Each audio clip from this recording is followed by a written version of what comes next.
Live from Chatterbox Sports Studios, it's Off the Bench with Tom Brenneman. Well, a happy Tuesday morning to you. This is Off the Bench, presented by United Dairy Farmers. We come your way every day from 10 to 12. And you can, as always, watch this show, and by watch, I mean listen in podcast form on all the major podcast platforms. No free ads, but I'm a Spotify guy. I know that like 80% of our audience are Apple Podcast folks. In fact, it brings me to a point. I was thinking the other day when I heard that statistic, how many people just genuinely get an iPhone, no free ads, and they never download hardly any other apps. They use the weather app that's on there. They use whatever Apple provides them. It's just like the state-run apps, and I feel sorry for those folks. There are better things out there. You just got to click on the App Store icon and go out there and do a little searching. Maybe Google could be your friend. Again, podcast platform for Apple might be your thing, but I would suggest maybe looking in the other parts of the world. Spotify, they don't pay us, but I'm a Spotify fan. All right, the Reds. You know, the worst part about this is that I have to. And I'm not trying to say I don't want any self-pity here. I'm not asking for any sympathy. But the worst part about this is that I take over for this show. Obviously, I do Chatterbox Reds. Shout out Nick Kirby. And you watch the games. And we go live right after the games. And these games are ending at like, midnight, 12:30, 1 o'clock in the morning. Show ends at 1:30. Podcast gets uploaded around 1:30, 2 o'clock in the morning, and then you get your sleep, and then by the time you wake up, you realize, oh, wait a minute, I got to do a show at 10. What are we talking about? Let's just talk about the Reds. So for those that listen to Chatterbox Reds and this show, I apologize a little bit. It's probably going to be a little bit of a broken record for the next small amount of days, but once the Reds get off the West Coast, I promise you I'll be a better host. Other news, there are roster cuts in the NFL, and I know that this is an exciting day would maybe be a strong term for some. I know that there's some more clarity that comes during roster cut day. It's a little bit of a sad day, however. There's a lot of guys that are going to find out today that the dream is over. They've been playing football since they were 5 years old, and they're really good football players. That's the thing that's crazy. This isn't a country that has, quite frankly, I guess you could argue the XFL and the USFL has kind of bridged that gap a little bit. But this isn't a situation where, shout out Brett Kennedy, where you could go play some independent ball, get a little bit better, find a way to become a little bit better, and then all of a sudden get right back on. I understand there's the practice squad, but again, thousands of people today are going to lose what they think could be their job.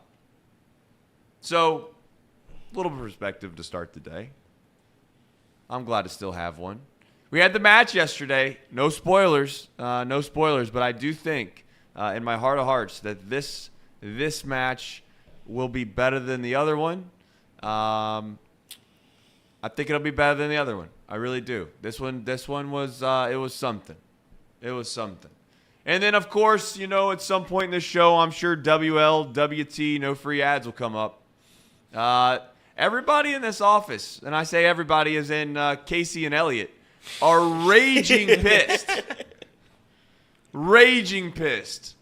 Beyond pissed. I'm sitting here, and I like to think that I'm a leader. At this point, though, I'm sitting back, I'm looking at them both, I'm wondering, you tell me where to go and where I got to be and how to get there, and I promise I'll help. I'm not fueling the fire, though. I'm sitting around kind of looking around like, am I supposed to be all that pissed off, too? But maybe I should be. We'll find out in this show if I should be pissed, too. Maybe I should be. Casey had us ready to run through a brick wall yesterday. Boy, Me and Trace were funny. sitting here in the office right after we got back from the golf match, and Casey sent in he's fired up about this WLWT stuff. And me and Trace are just like, hell yeah. I mean, these walls were almost gone.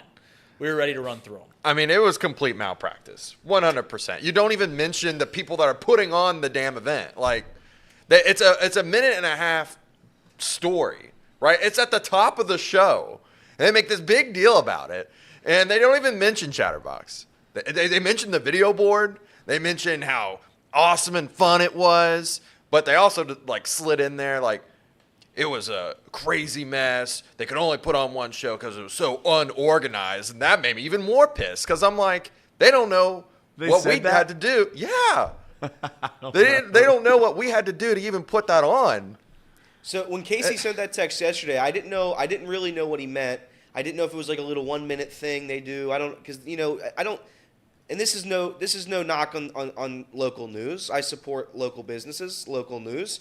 But the product is unwatchable. I would truly rather cut off my own arms than watch the local news. So I think if you're trying to watch the local news and you're hoping for great content, unfortunately you're not gonna find it. So when Casey sent that, I'm like, I don't know what this is going to be. I don't know, I don't know who's running this story. Maybe it's just a little teaser thing they're doing. No, it was a full-on story. They wrote an article. They had a video to play with it.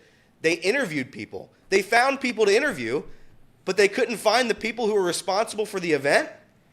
I went on an investigation, and I looked up for this guy. I don't know. I forget his name already. This guy's a bum. But apparently he's won Emmys. I don't know what kind of local news Emmys they're giving out these days, but he got an Emmy.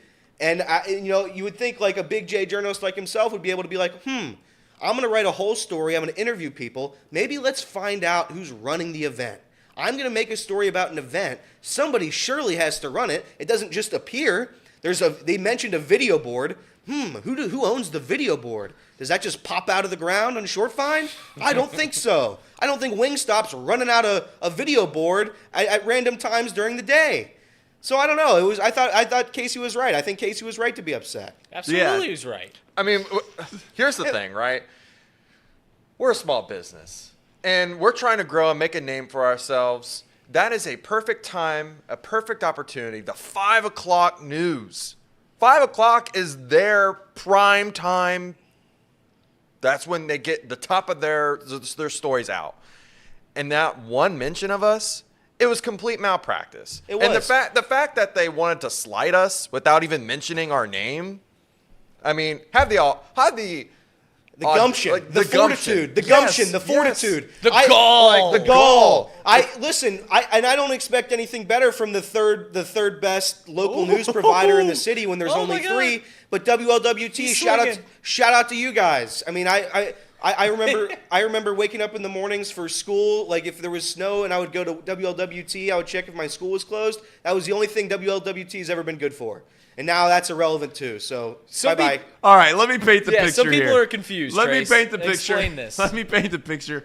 If I've done anything great at this company, it's that I got two guys in here raging pissed off that somebody gave us free press to come to our event where we're going to sell things at and make us money. But you know what? They didn't mention Chatterbox, and I think that is kind of malpractice, but I've been used to this. I started this company a long time ago, and by a long time ago, I mean like 3 or 4 years ago. I don't even remember at this point. Maybe it's 5. My point is this. You're always slighted by the big J journalists. You're always pushed to the side acting like what your product is just this hobby, this little sideshow, not that big of a deal, this, that, and the other. Well, I got news for them. I don't know if they've looked at the demographics. I don't know if they have a head on their shoulders, but I got news for them. They, to be fair, many of them will be dead and gone perhaps, and maybe I'll be dead and gone. I don't know. But at some point, YouTube and digital media is going to be the way of the future, and nobody watches the 5 o'clock news anymore. Now, no disrespect, but I know that many people probably do watch the 5 o'clock news. I don't, because I don't want to hear about murders and people getting kidnapped every other story. But personally, I think the world's a better place than just those stories, and I also think that type of media in and of itself is all sensationalism. It's all, I don't want to say fake. That's the wrong term to use. I know that's political. That's not what I'm trying to say. But it's basically there to try to keep you entertained, not to actually inform you of real news. That's the truth. But here's the thing. If they don't want to give us credit for running this event, if they don't want to mention us, then it means one thing, and I'm proud about this. It means that we are noticed. It means that we're a little bit of a threat. It means that they might be somewhat concerned about what we're doing versus what they have and what we have. Sorry that we have authenticity. Maybe we are a side project. Perhaps we're not professional. Maybe all those things are true. That may be true. I know one thing. I seen the press release we sent. And you know what? If you don't want to run the story, that's fine. I get that too. In fact, completely understandable. for those that don't know, have no idea what I'm talking about, we're running an event on Short Vine. Last year, with all due respect, we pulled it straight out of the grave that it existed from. Because there were no permits pulled. There were literally no plan. In fact, it's our stage. When I say our, I mean we own it. It's our stage. It's our video board. It's all of our people that work the event. It literally is put on. Every single thing outside of the portalets that come from Rumpke and the beer trucks that come from Heidelberg. And I know those two companies because guess who's the one that actually hires them? Right. I am. So at the end of the day, it literally is a Chatterbox Rant event. You run a story and you don't mention it on purpose. That's the thing that's funny to me. That's why I actually get my laugh from, and that's why these two guys are raging pissed, is that it'd be like saying that it's the fireworks down at the river, but they fail to mention it's the WEBN fireworks. Correct. I mean, at some point, have a little bit of respect. Have a little bit of you guys said, the gumption, just to mention who it is. If you haven't seen it, perhaps this will break copyright rules and we'll get a cease and desist or whatever. I could give a damn. I really could. I could give a damn. Run the clip so people know what we're talking about. Block party returns to UC this weekend after problems organizing it last year and safety concerns for the new semester. Yeah, so the Sports Bash on Short Vine will shut down the street for a special game day party. WLWT News Right. Brian Hamrick is live along Short Vine with the plans to keep this year's event running smoothly. Hi, Brian. Yeah, hey, Cherie. Well, here's the game plan that they have lined out up here. They're going to shut down all of this. This is we're talking about Short Vine from here at Charlton, award-winning take back. all the way up what's an through Emmy worth Coreyville, that Brian that Hamrick's entire getting? block to Kroger. They're going to shut it down for 5 games, beginning with this weekend's game. And they had so much success with the first one, they're going to expand the program. Fans crowded into Coreyville for the Sports Bash on Short Vine last year, and now the block party is back 5 times over. It's a Jumbotron broadcasting the game and a band on one end of the event. There is no band. It's chaotic, but chaos in a good way. You know, everyone's so pumped up. This year, they'll put the party into play for the home games facing Eastern Kentucky, Miami, Oklahoma, Baylor, and UCF. The first kickoff is coming, and the pay dirt is for many of the businesses along Short Vine. Yeah, so very excited. Last year we just had the one game for the homecoming game, and it was awesome. There was a great turnout. I was here with my parents. The street was packed. You couldn't move, so the fact that they're doing this for 5 games this year, it's going to be awesome. I think it's going to be great. It's going to definitely add for the city and bring a boom of business to the city, and the new conference and the different teams coming in. We're definitely going to see a lot of people from out of state, which will definitely be great for the city. Yeah, so it all starts with this first game against Eastern Kentucky this weekend. So this whole area becomes sort of like a Dora area up here. And it lasts from noon until 7:30. So a lot of opportunities for these businesses Nice hair, Brian. to make a little extra money. Reporting live, Brian Hamrick, WLWT News 5. All right, Brian, thanks so much. I mean, he called it the Sports Bash. All right, so here's the thing. The Sports Bash. We're Chatterbox Sports. Yeah, you can't. Are you kidding me? Sports Bash? Golly, just do some reading. Read. Do some research. They are organizing this. They are getting a video board. They are getting a marching band. There is no marching band. There is no they. It's we. It's us.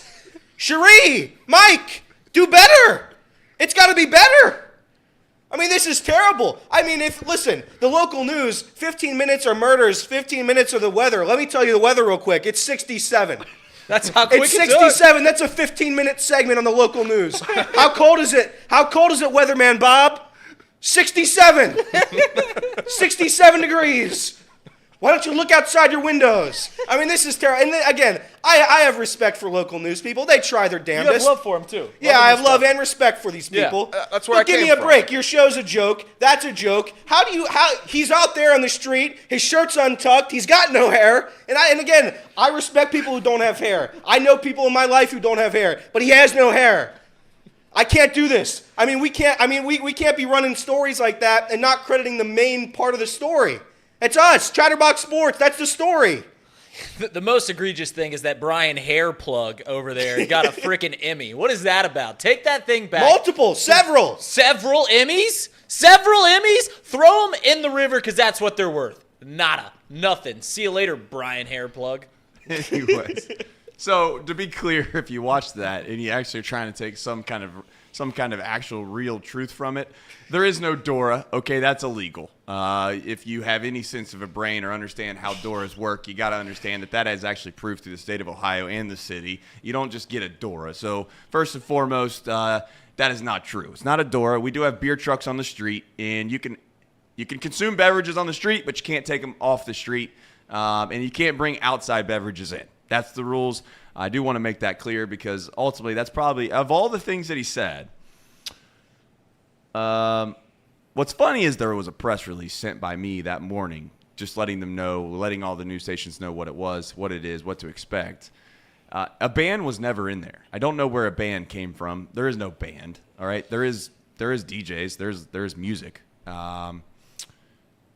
But it's also funny that they didn't mention any of the businesses that are associated with the La Rosa's Pizza is going to be there. UDF is going to be handing out free samples, I am told. So, don't bring them up either. That's fine. All right. I don't know how much the chat really cares about it. I know you guys want to talk about it really quickly. I thought that was absolutely hilarious. I mean, I've never seen Casey be so pissed about something in my life. And actually, I think it's great. It's a good thing. Casey was pissed. Kind of got me going a little bit, kind of got my juices flowing. I'm like, maybe I should be mad about this. Maybe I should be, because I always just brush it off like, there's those guys, they don't like us.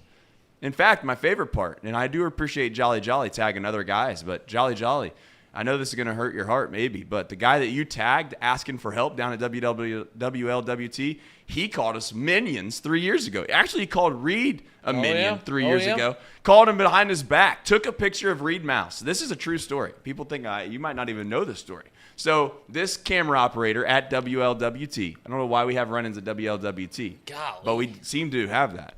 Anyway, took a picture of Reed at a high school basketball game on his iPad, mind you.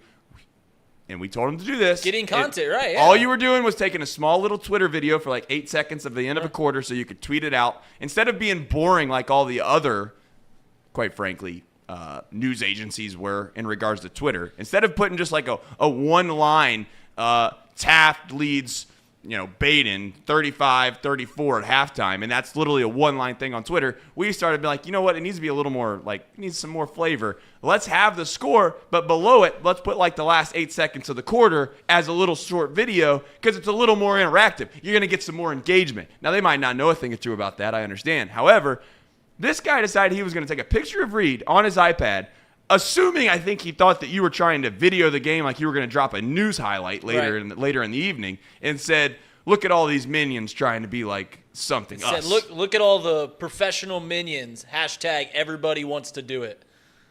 I love how he remembers that, by the way. Yeah. That was like 4 years ago. Reed Mouth had that right on the back of the dome. He knows what he said. I got it tattooed but on yeah, my chest. I mean, it's just that's where we're at now, though. That is where we're at with the whole landscape of media. It's a sad situation. I don't know why many people can't just agree that there's multitude of ways to go about doing the same thing, and whether you enjoy one way or the other way, so be it. If you want to turn on the news at 5 o'clock and you think that's the best way to entertain yourself and find your news for the city, then by all means, go ahead and watch it. Obviously, Elliot doesn't believe that based off of what he just said. No, I said it with love and respect. To be clear, I don't watch the news ever. It just happened by chance that I was at my in-laws' house. They have the news on. I sit down getting ready to leave for the coach's show, and I'm like, oh, they're going to talk about Chatterbox. And I sit there waiting for it, and it doesn't happen. Yeah. But well, the funny thing is that for those that are asking what happened with the whole Reed situation, Reed didn't even know the guy took his picture. The guy literally just took his picture behind his back. Like, first of all, could you imagine being a grown adult taking a picture of, and I don't want to say a kid, but basically Reed was like 22 at the time. I was 22, yeah. 22 years old at the time, just basically getting his feet wet in the industry. Being a veteran in the industry, having no respect at all, but basically being as insecure to take a picture of a kid doing a job per se, and then basically making fun of them and putting it out on your social media channel. And then old boy here, Trace, finds it. I don't know how I seen it. I randomly seen it.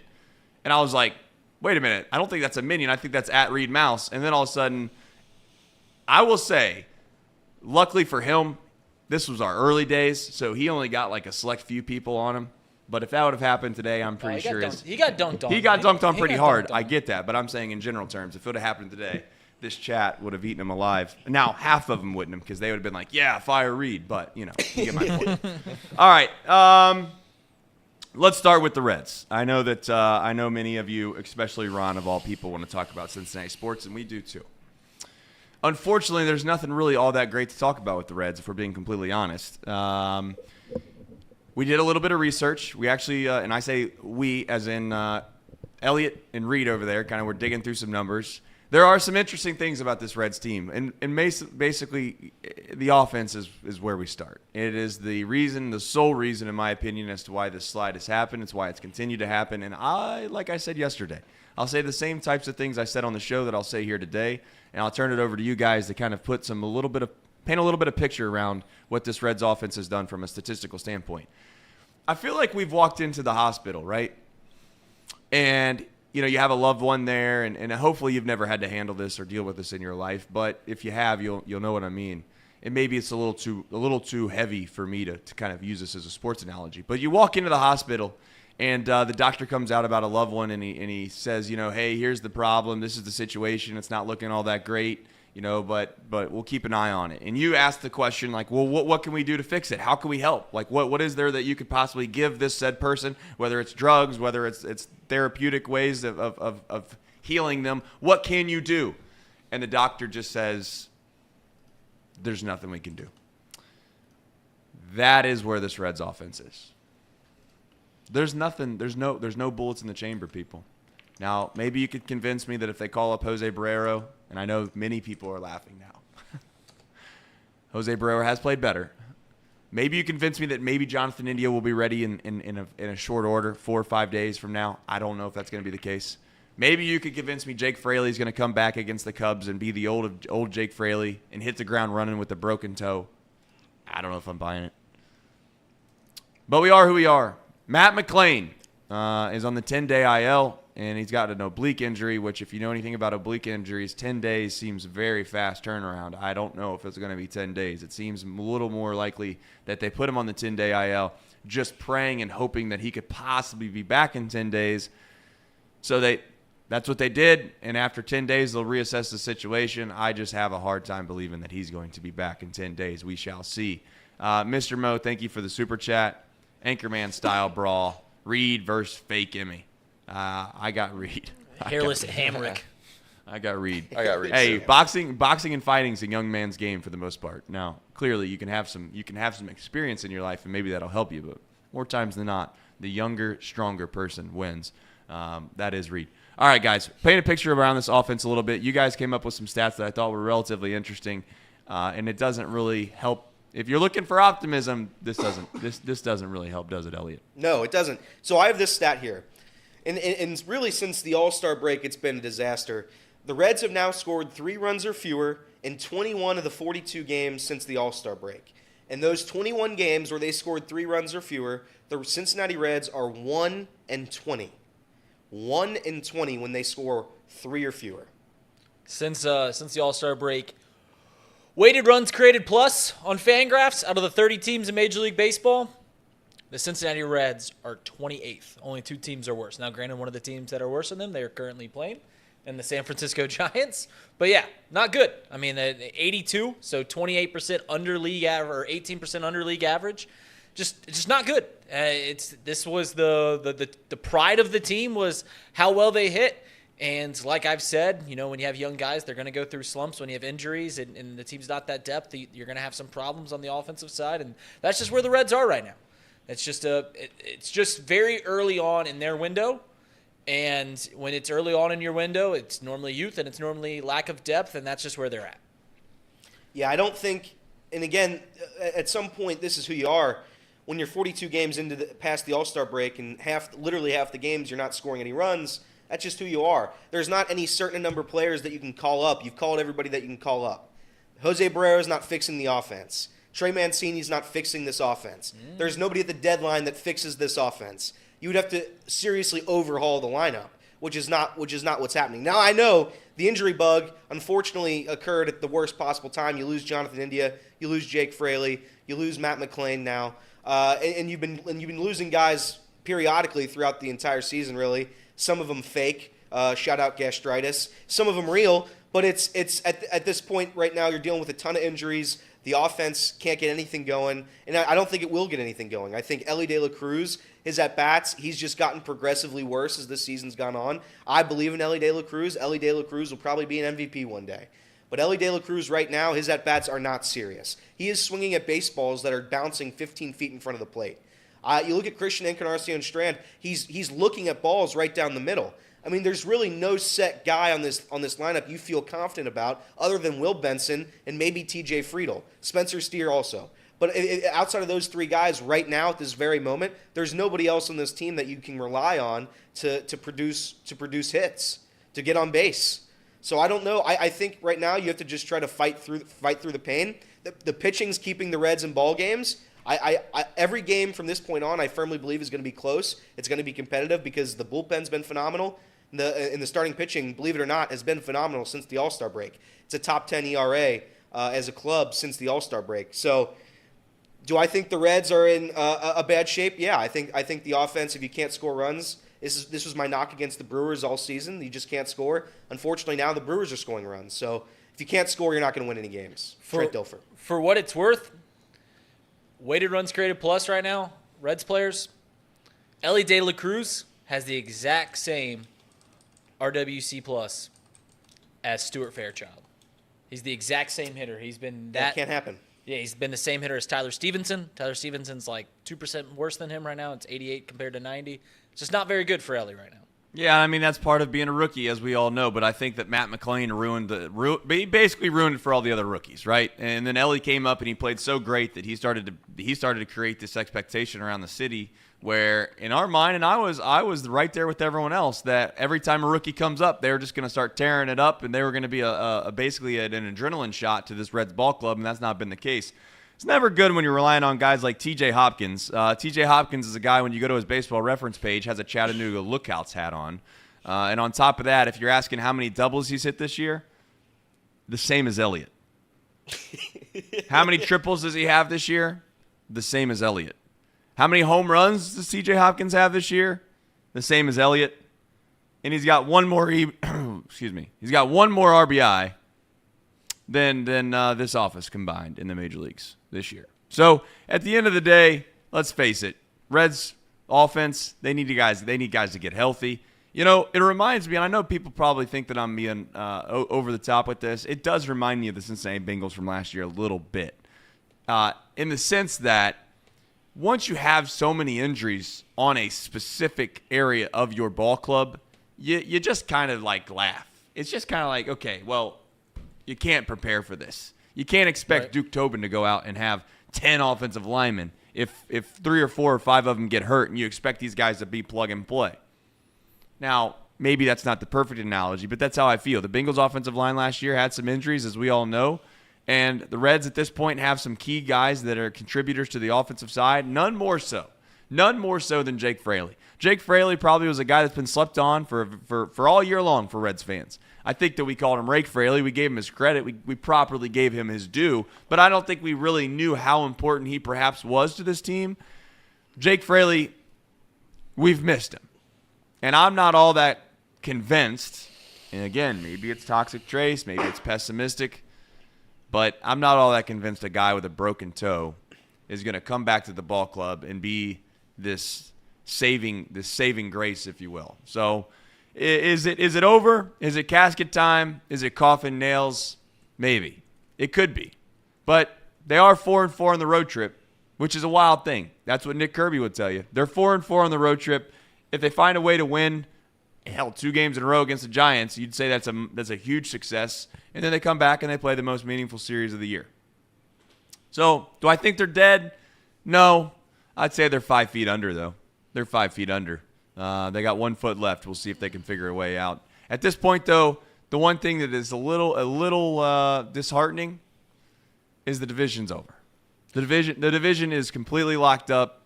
congratulations to the Brewers. Yeah, it's absurd. I just told these guys before the show started that the Cubs had a very easy 12-game stretch before this Brewers game last night. They had a very easy 12-game stretch. The Cubs went 8-4 over that 12-game stretch. They lost ground on the Brewers after going 8-4. I mean, I don't know what we do. It reminds me of when the Cubs were trying to get back into contention back in June with the Reds, and the Reds were on a 12-game winning streak, and the Cubs were playing great. It's just they weren't playing better than the Reds, and that's what it feels like. I mean, the Brewers have this thing pretty much locked up. I had the playoff chances earlier on winning the division. I think it's like an 85% shot now for the Brewers. I mean, even if the Cubs win these next two games, which the Reds should be hoping that the Cubs win these next two games just because it makes the division a little easier for everybody. Even then, it's still a 3-game. They're still 3 games back. So, yeah, the Brewers are just playing too good a ball right now. This is what it is. So it's a wild card. These are wild card teams, the Cubs and the Reds. And to say that the Reds are done, no. They still got 2 games against the Giants. They still got 4 games against the Cubs this weekend, and then they play the hottest team in baseball, and the Mariners, next week. If they could play well over the next week, they're right in the thick of things, if not putting themselves in a great position to make the postseason. So let's not get in the panic room yet. I mean, you can have it ready. You can have your hand on the doorknob to get in the panic room, but it's fine. Everything's going to be all right. Well, here's the thing. The issue that I have is that our best player, and that I think it's our best player just went on the 10-day IL for the most meaningful 10 days of the entire season. So we'll see how that all rolls together, and we'll see. We'll see how it goes. I do not agree, though, that that Reds fans should be rooting for the Cubs at all. That is not the case. We've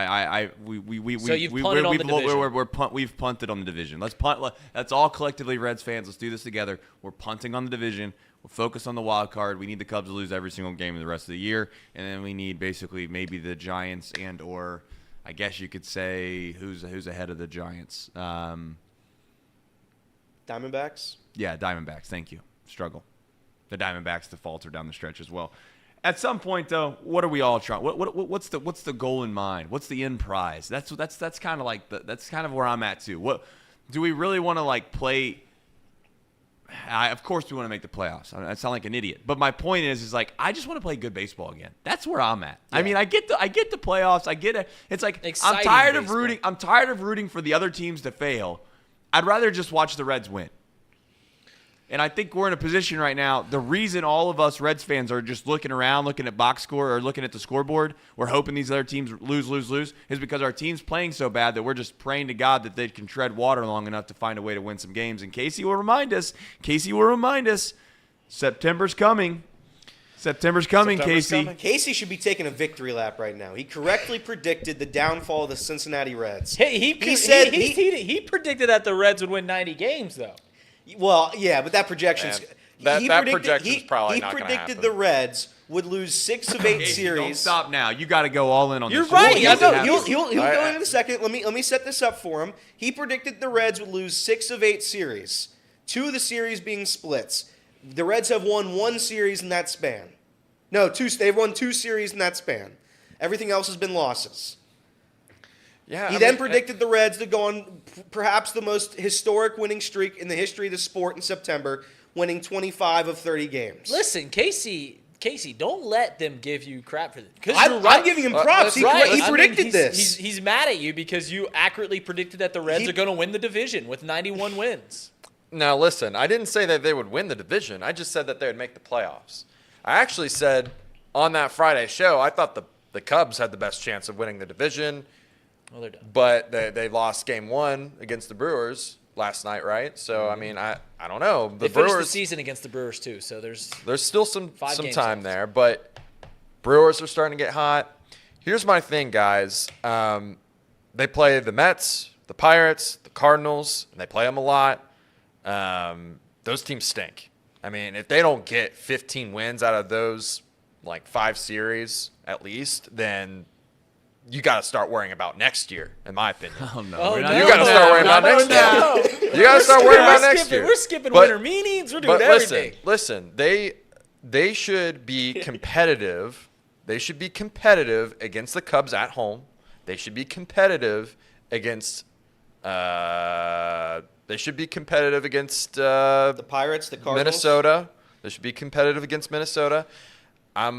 I'm not. I would love for them to win tonight. If they win tonight, then I feel like I'm on track. If they lose tonight, it's going to be really tough because if I look at San Francisco's schedule here.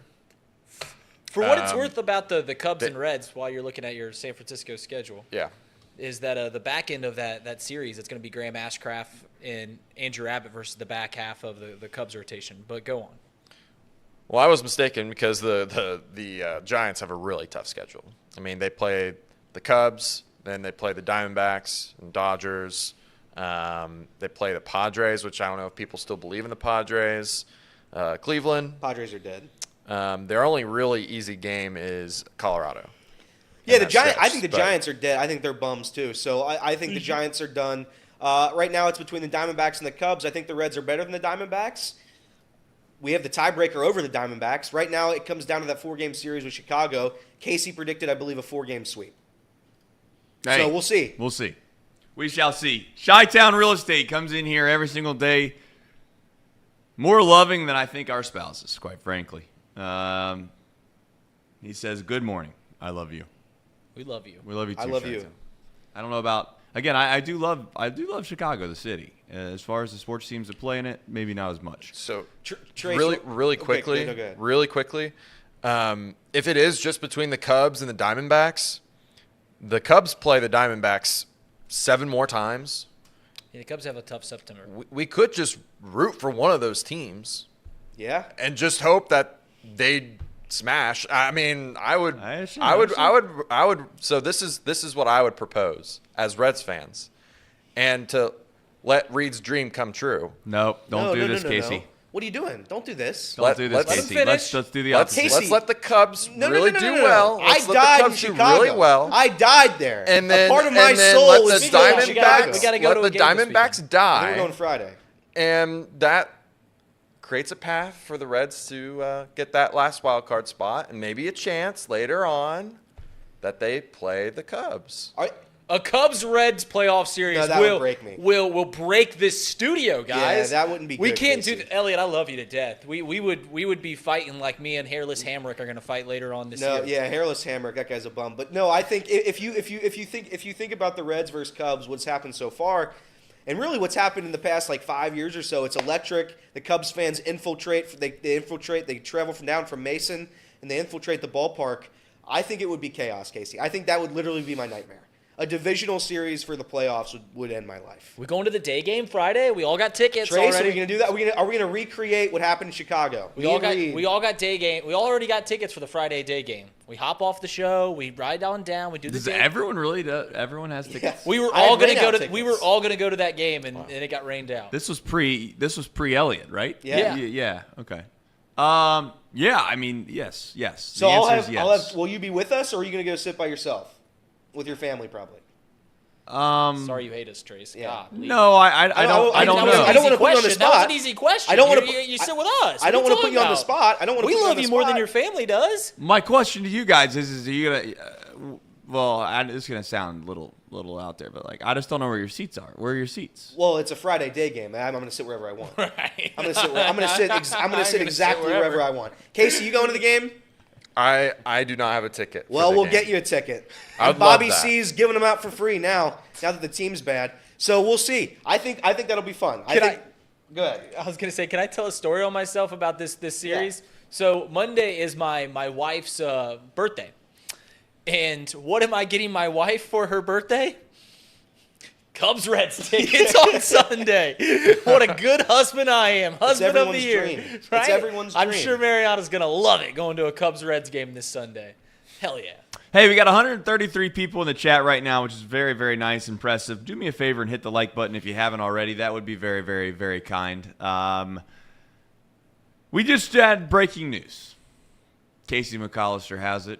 He's got it in preview. Roberto Ortiz.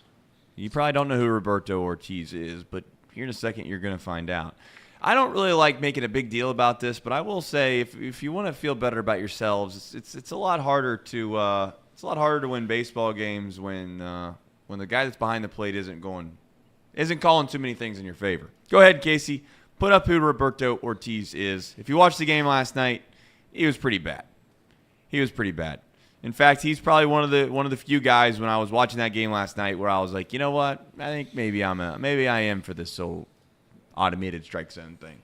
Maybe that's what I do want.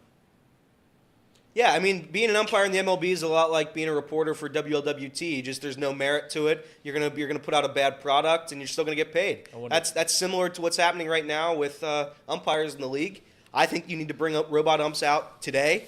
Unfortunately, that's not how sports work. It's not how businesses work. So that will have to be implemented after next season if we want a chance at it. But the umpires this season have been so bad. Every single game has been so atrocious that something needs to be done. It just can't happen anymore. A run difference for the other team. What are we doing? I mean, what are we doing? I know. I'm going to beat Reed to the punch. He's going to say it was 4-1, and that the umpires in general aren't that bad, and he's right. He's ultimately right. The only problem it lies is when that one run is on a 4-3 game or something along those lines. Go ahead, Reed. I'm tired. I'm tired of it. I'm tired of coming in here Monday through Friday for 2 hours from 10 a to 12 p. And every time the Reds lose, we're like, did you see the home plate umpire? He sucked yesterday. That is such a loser mentality to always be blaming the officials, to always be blaming the umps. I hate it when the Bengals lose and we're complaining about some call in the game. I'm tired of it. We do this every single day that the Reds lose. Did you see how bad? Did you see CB Buckner's strikeout call of Ellie De La Cruz? Send him into the ocean. He's an unserious umpire. What are we talking about? They played 9 innings. You think the MLB's out to get the Reds? Is that what you think? There's some grand conspiracy that the umpires are like, oh, the Reds are coming to town. They wear Viking helmets. Let's screw them out of this game. I'm just saying. No. If you look at some of the MLB audits, I think you could argue that they are out to get us. But I won't make that assumption. Do you ever look at the MLB audits when you win? I sure don't. Sure as hell don't, do you? Sure as hell don't. That's all I'm saying. And again, last night wasn't the umpire. We didn't lose the game because of the umpire. Shout out J.R. House. He was part of the reason last night. But I think, it's just an issue where it's a fixable problem. Why don't you fix it? Not every game is the umpire's fault. I'm not a blame the ump guy. Seems like it. I'm not a blame the ump guy. But if you're going to sit around and tell me umpires have done a good job this season, they objectively have not. Listen, you can always get angry at umpires. You can always get angry at officials. You can do all you want. But when you're losing ball games and you're just grasping at all these different things, all these different reasons why you're losing, and now you're thinking that these umpires are out to get you, that these umpires suck, that they're screwing you out of games, that is so loser. That is such a loser thing to do. And I'm sorry to tell you guys that I'm just tired of coming in here every 10 a to 12 p and talking about the damn umpires from the night previously. No, I'm with you. I believe that you're, for the most part, accurate. I think that there are obviously meaningful times in a game where an umpire probably should get the call, right, but ultimately they're human beings. And the reason I do truly believe this too, and again, I'm not trying to kill Tyler Stevenson. He's played better of late. He has played better of late. But a lot of the reason as to why the Reds have been on the opposite side of many of these calls is because the other team has a really good catcher and we don't.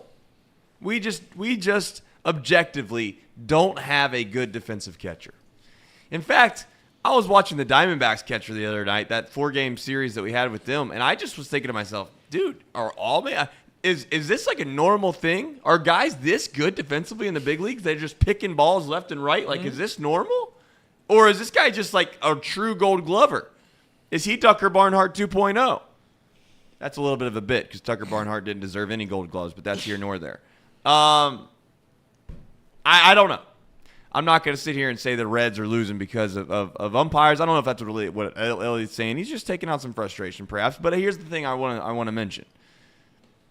The Reds are in a place now. Casey had said this, and we're going to move on to the Bengals after this. I promise. I've got some breaking news for that too.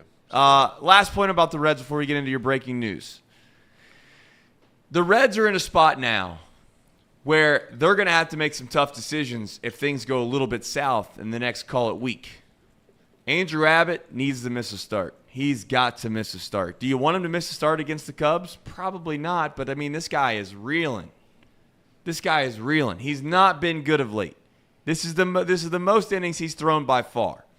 All of these rookies have never played this late into the year, ever. They've been playing baseball since they were 5 years old. They've never played baseball this long. I would argue that's probably where some of the frustration, that's where some of this comes from. I'm not trying to make excuses for them. I'm just suggesting that from a mental standpoint, they're probably breaking a little bit mentally. You add in a little bit of controversy, a little bit of issue. You know how toddlers are, right? Toddlers that don't have any sleep during the middle of the day, everything's fine. Of course, nothing's wrong if you're giving them candy. Nothing's wrong if everything's great. But as soon as one thing goes wrong, if you tell that toddler no about one thing and they're tired, all hell's breaking loose. Now, I know I'm being a little over the top with the analogy with the Cincinnati Reds and their rookies and that same mentality. Of course, they're not toddlers. But I think that same, if you want to call it psychological effect, can take place in adults as well.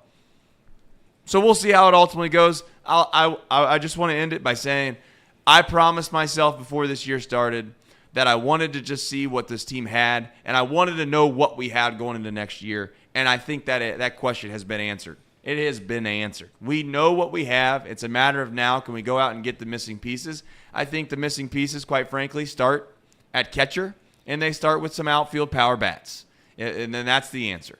If they decide to go out and get those two things, we'll see what the future holds for Cincinnati Reds. All right, we have breaking news for Cincinnati Bengals. Casey, let us have it. Just more roster cuts, but I'm going to start with the biggest one. This is kind of shocking to me. Preseason darling Raymond Johnson III was cut. He was probably the best edge rusher during the whole entire preseason, which said third highest PFF graded edge rusher in the preseason. Correct. And he was doing really good. I did not expect this. He probably is going to be on the practice squad, more than likely.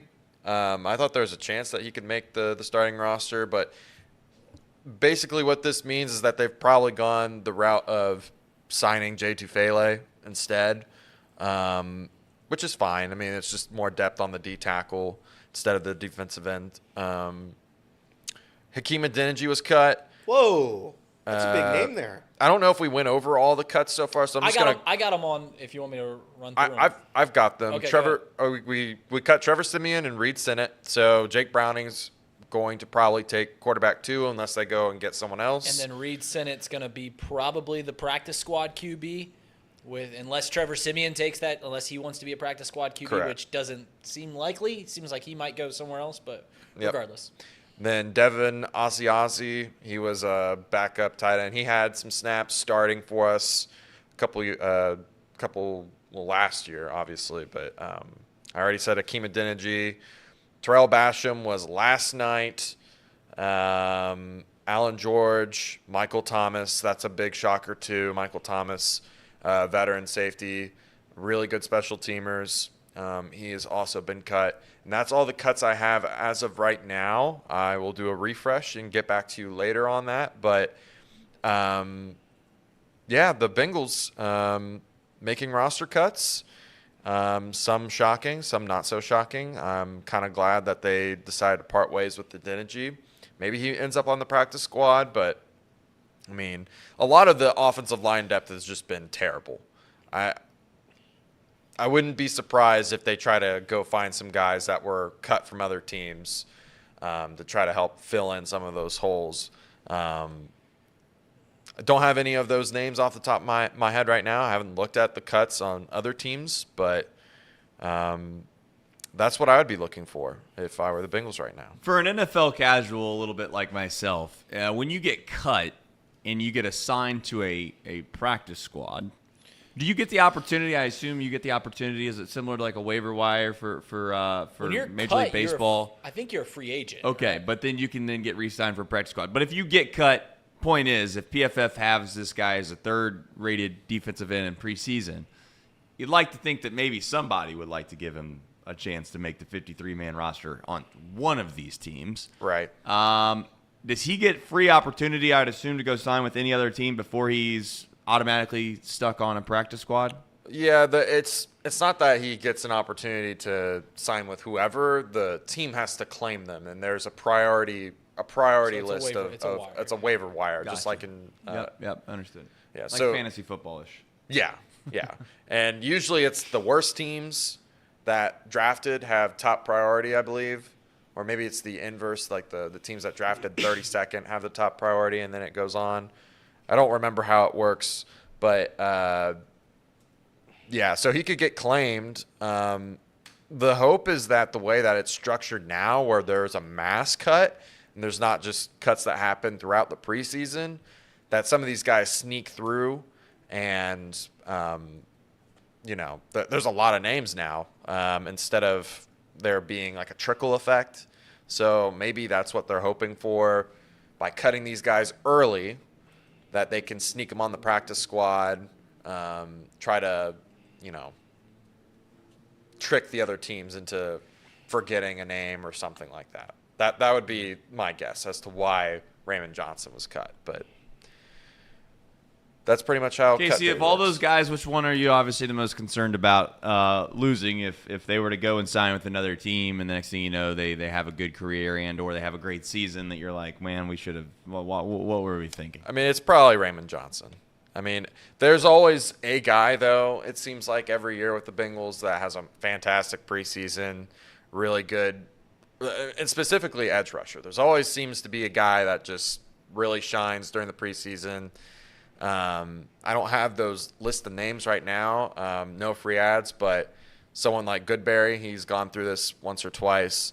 It just seems like every year there's a guy that does really well, shines, and they sneak him in on the roster, and nothing ever really comes of it because there's no significant injuries or they just don't have any actual time to shine.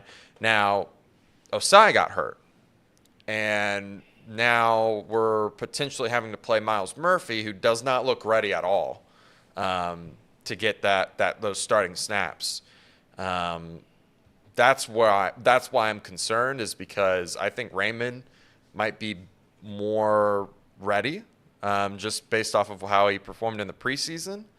I'm assuming that they're probably going to have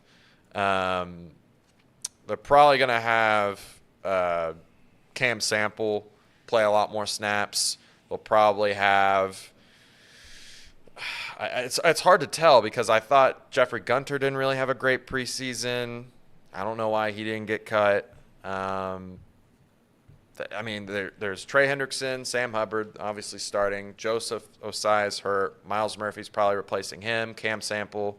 And then you would assume that they would try to get one more guy for the start of the season. But I thought my bet would have been Raymond Johnson. I don't know what the thought is there for them, other than that maybe they're electing to go with more depth on the defensive tackle side. How many of these guys even? I mean, this is where like this is maybe I'm gonna strike a chord, and I don't mean to do that. I'm just trying to ask a basic question again as a casual. For a guy that ranked third in all of football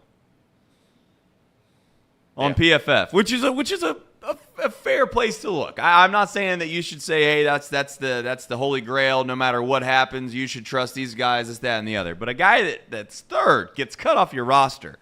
Well, what more could the guy have done? I mean, what's the point of even having a guy like that? What's the point of having a guy come and actually practice and work out and be a part of the team? And he's third of all the guys in the whole entire league, and he doesn't make the roster. One would maybe argue that somehow there's not enough value for whatever football they're playing. What's the point? Am I missing something? It's reminiscent of a minor league baseball player batting, or a pitcher having a 2.67 ERA and striking out 9 guys per 9 innings, and then just gets cut because he's the 30th round draft choice, and that's just something they just haven't put a whole lot of money invested into him. So they're like, who cares if he does well or doesn't do well? But you're right. I agree. I mean, what's the point of giving this guy snaps if he does everything he's supposed to do and he doesn't make the damn team? Like, what's the point? Like, truly, what's the point? Well, we got a local guy around here that I think this is a good segue to. Ivan Pace Jr. is a guy that, one, coming out of high school, didn't get looked at by any major schools. Shout out Miami University. The Redhawks in Oxford thought he was a pretty good football player. They decided to give him a full ride. And then all of a sudden, Luke Fickell and his dream team down there at UC realized, oh, shit, there's an NFL guy playing for the Miami Redhawks. We have to play him every year. We should just take him away. So what does he do? He gets taken away. UC. He goes at UC, and he's arguably the best defensive player at UC. Then all of a sudden, the NFL draft comes around. Now he's too small again. This is the type of stuff that really pisses me off because I just don't understand. At what point? I get the RAS scores, I get the metrics, I understand all this stuff, but there's always an exception to the rule. There's always an exception to the rule. You got a team like the Cincinnati Bengals who are local that, again, I'm not suggesting that they should have 100% drafted this guy 7th round or signed him as an unrestricted free agent, largely just based off what we know now. But Ivan Pace Jr. does not get drafted because he's too small, can't play, but he just so happened to be arguably one of the best players on a college football team that plays at Division I level. And then all of a sudden now he's going to make the Vikings roster. He's going to start. He's getting a green dot, which basically means that he's going to be one of the leaders on that defense. Yep, correct. He's going to be a starter. Again, we get into all these things. And, and again, I'm not trying to say analytics are bad. I'm just saying we get into RAS scores. We get into the combine. We get into the pro days. We go into all this stuff. This is not 1930s anymore where there's no tape. You can't watch the guys play football. It's like, I got some hearsay. There's a guy in Cincinnati that might be good. Let me go drive all the way in my Oldsmobile and watch him play and see if I think he's good. I'll leave and then I'll call this guy on a payphone. For those that don't know what that is, it's a little thing they used to have in like gas stations that you'd pick up and you have to put a quarter in and call someone. And then all of a sudden now you're telling somebody, yeah, I think he's good or I don't think he's good. You have every single game of this guy's career on an actual football field playing actual football, which so happens to be the thing that you're trying to accomplish in the NFL. And then we're just shocked. We're utterly shocked that these guys that have overperformed their entire careers are somehow magically just maybe better than we all thought. That I just don't understand that. He's a local guy too. Shout out UDF. But how in the world does Ivan Pace Jr. not even get a chance to sign with the local team? I don't. Well, I maybe I'm overshooting it because again, and maybe I shouldn't care about the fact that he was in Cincinnati, but he got a kid that came out of Coleraine, went to Miami, was told he wasn't good enough to play anywhere other than maybe a MAC school. Then all of a sudden everybody realized they were wrong about that. He gets signed at UC, which I think is a bunch of BS in and of itself. Shout out to the kid. That's good for him. But it does kind of stink that you got these lower level schools that maybe see talent in somebody when others don't, and then they get to have them for 1 year and then they go away because, well, that's just the way that's the way the world works. That's a story for another day. But then on top of that, I guess you're good enough at that position, so you're not worried about it. Is that where the Bengals are with that? Yeah. A few things. First off, Ivan Pace transferred to UC because his brother was committed there. Really, you think that's what it was, or you just so happen to think that maybe he was a better football player? I'm pretty sure that was part of the story. I'm sure he was good enough to play there, and if they're offering him, all these things come in hand, and his mom wanted him to play together. His mom wanted Deshaun and Ivan to play together, so that's what they did. But also, why would the Bengals? Why didn't the other one go to Miami? Well, because he was younger and he got a scholarship offer to UC. Gotcha. If you're in high school and you get a scholarship offer to Miami and UC, which one are you going to pick, Trace? I was saying if you're Ivan and mom wants you to go play together. I was having fun asking you if both the brothers are playing for different teams. Why did the mom want him to play for UC and not Miami? They could have gone from UC to Miami. That would have worked too. They'd have still been on the same team. Well, they would have been on the better team in the rivalry. Regardless, the Bengals. They didn't go after Ivan Pace Jr. because they didn't need to go after Ivan Pace Jr. The linebacker position is pretty locked up. It's pretty solidified at this point. You extend Logan Wilson, you get Jermaine Pratt back. What's the point of going after Ivan Wilson? What's the point of offering him a roster spot? I know it adds more depth, but he wouldn't have even had a chance to sniff the starting position for the Cincinnati Bengals. So I don't know what the big hugabaloo is.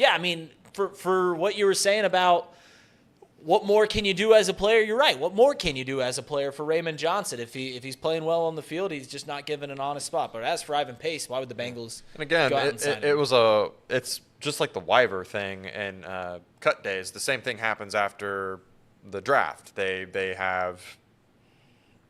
make calls to all these rookies, but ultimately there's other teams that have priority on which team or which players that get to sign. So, maybe the Bengals did want to call, but didn't get the opportunity to because the Vikings were ahead of them.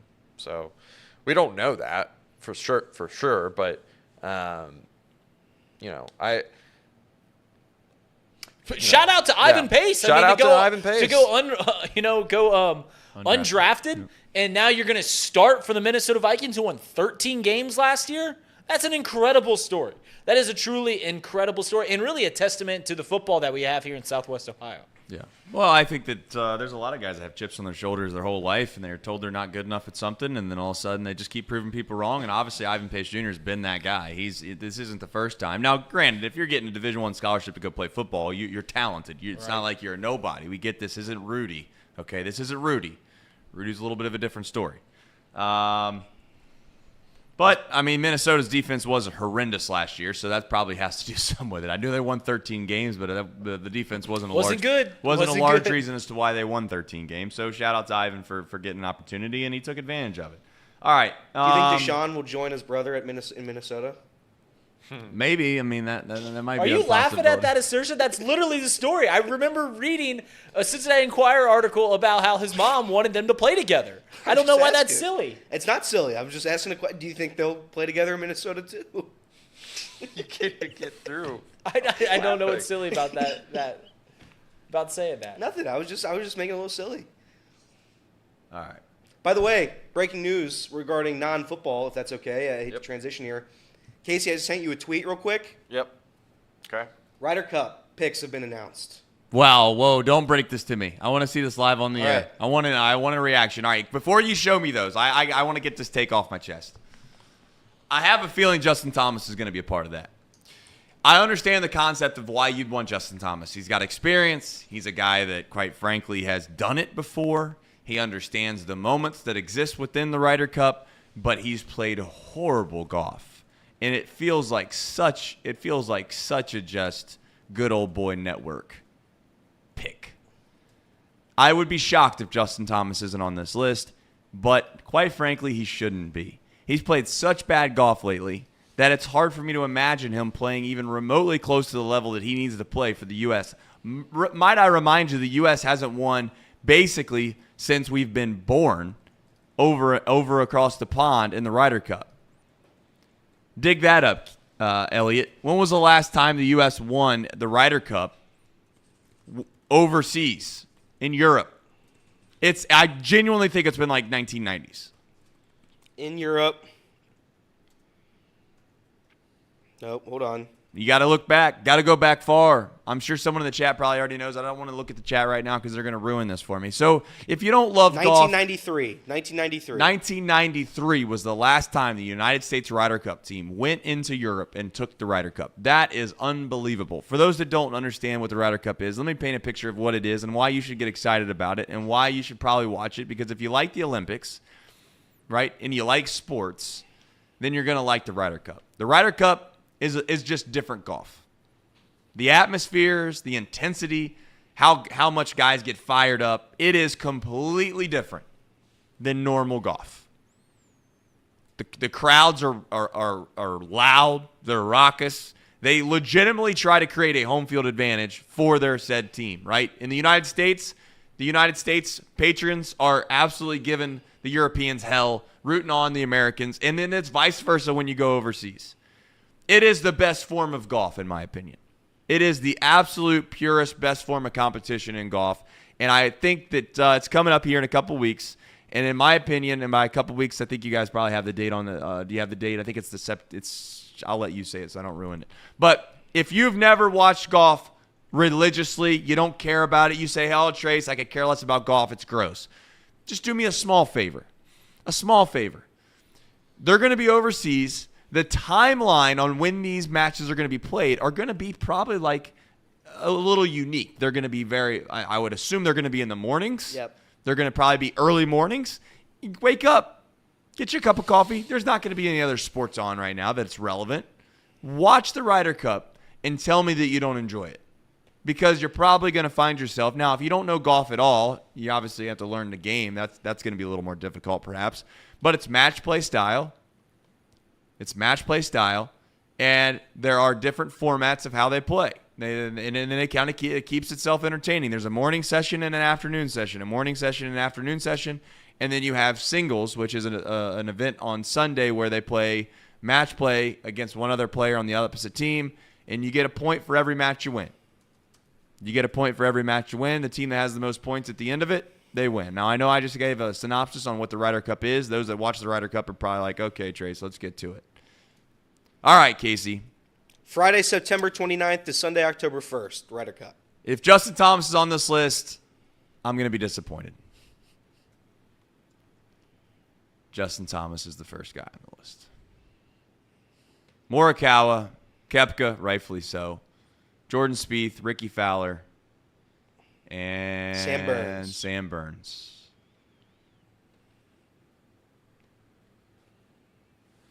Those are your 6. The other Keegan 6 Bradley, I feel terrible for Keegan Bradley. Yeah? Keegan Bradley, man. I'm sorry, Keegan. Can we win? I'm sorry, Keegan. Can we win with this roster? Yeah. Keegan Bradley, your country failed you. Your country failed you, Keegan. You've been on the PGA Tour for many years. You're not a rookie.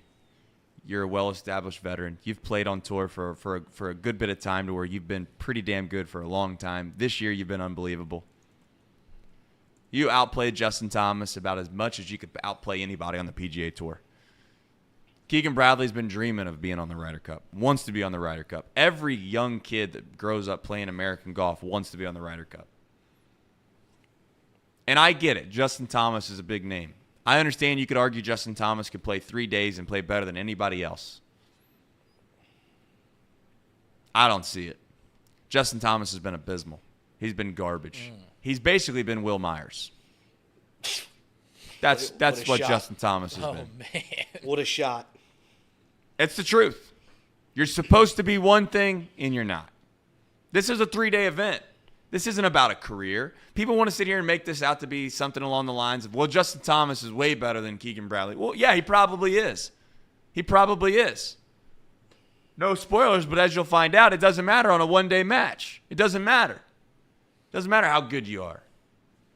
Sometimes how well you're playing in a certain moment of your life is all that matters. Keegan Bradley is playing great. And there's actually others you could argue that could be on that list outside of Keegan Bradley over Justin Thomas. And I'm going to be rooting like hell for Justin Thomas. I think Justin Thomas is a good guy. I don't think there's anything wrong with Justin Thomas. I'd understand the concept of this being a team game, and you want a guy that's been in that locker room before. He's been a part of successful Ryder Cups before. He's Jordan Spieth's main man. Of course, they're going to be teamed up. Yep. But you remember this highlight, Casey? I don't know if you're going to be able to pull this up. You probably would be able to if I tell you what to do and look it up here real fast. Do me a favor, Casey, and see if you can't drum this up. I want you to look up Jordan Spieth's amazing shot, Ryder Cup, falls off hill. You Google that, you'll probably find it. You can get it up there on the screen. But I want you to understand that this shot was because of Justin Thomas.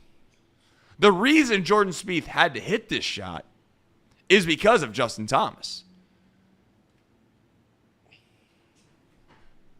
And all by the way, not only did Jordan Spieth have to hit this shot, and he hit an amazing shot. One shot that you're probably, when you watch, it's one of the best shots that I've ever seen, quite frankly. And I'm not even kidding. Now, Tiger Woods hit some pretty damn good shots, but Justin Thomas, amazing shot. Or Jordan Spieth, amazing shot. This is it. Pull it up, Casey. I want to paint this picture for you. They're playing alternate shot, right? So if I hit the drive, you have to hit the second shot. Once you hit the second shot, I have to hit the third shot. This is where Justin Thomas put his boy at. This is where Justin Thomas put his boy at. All right, Jordan. Let's see what you can do from there.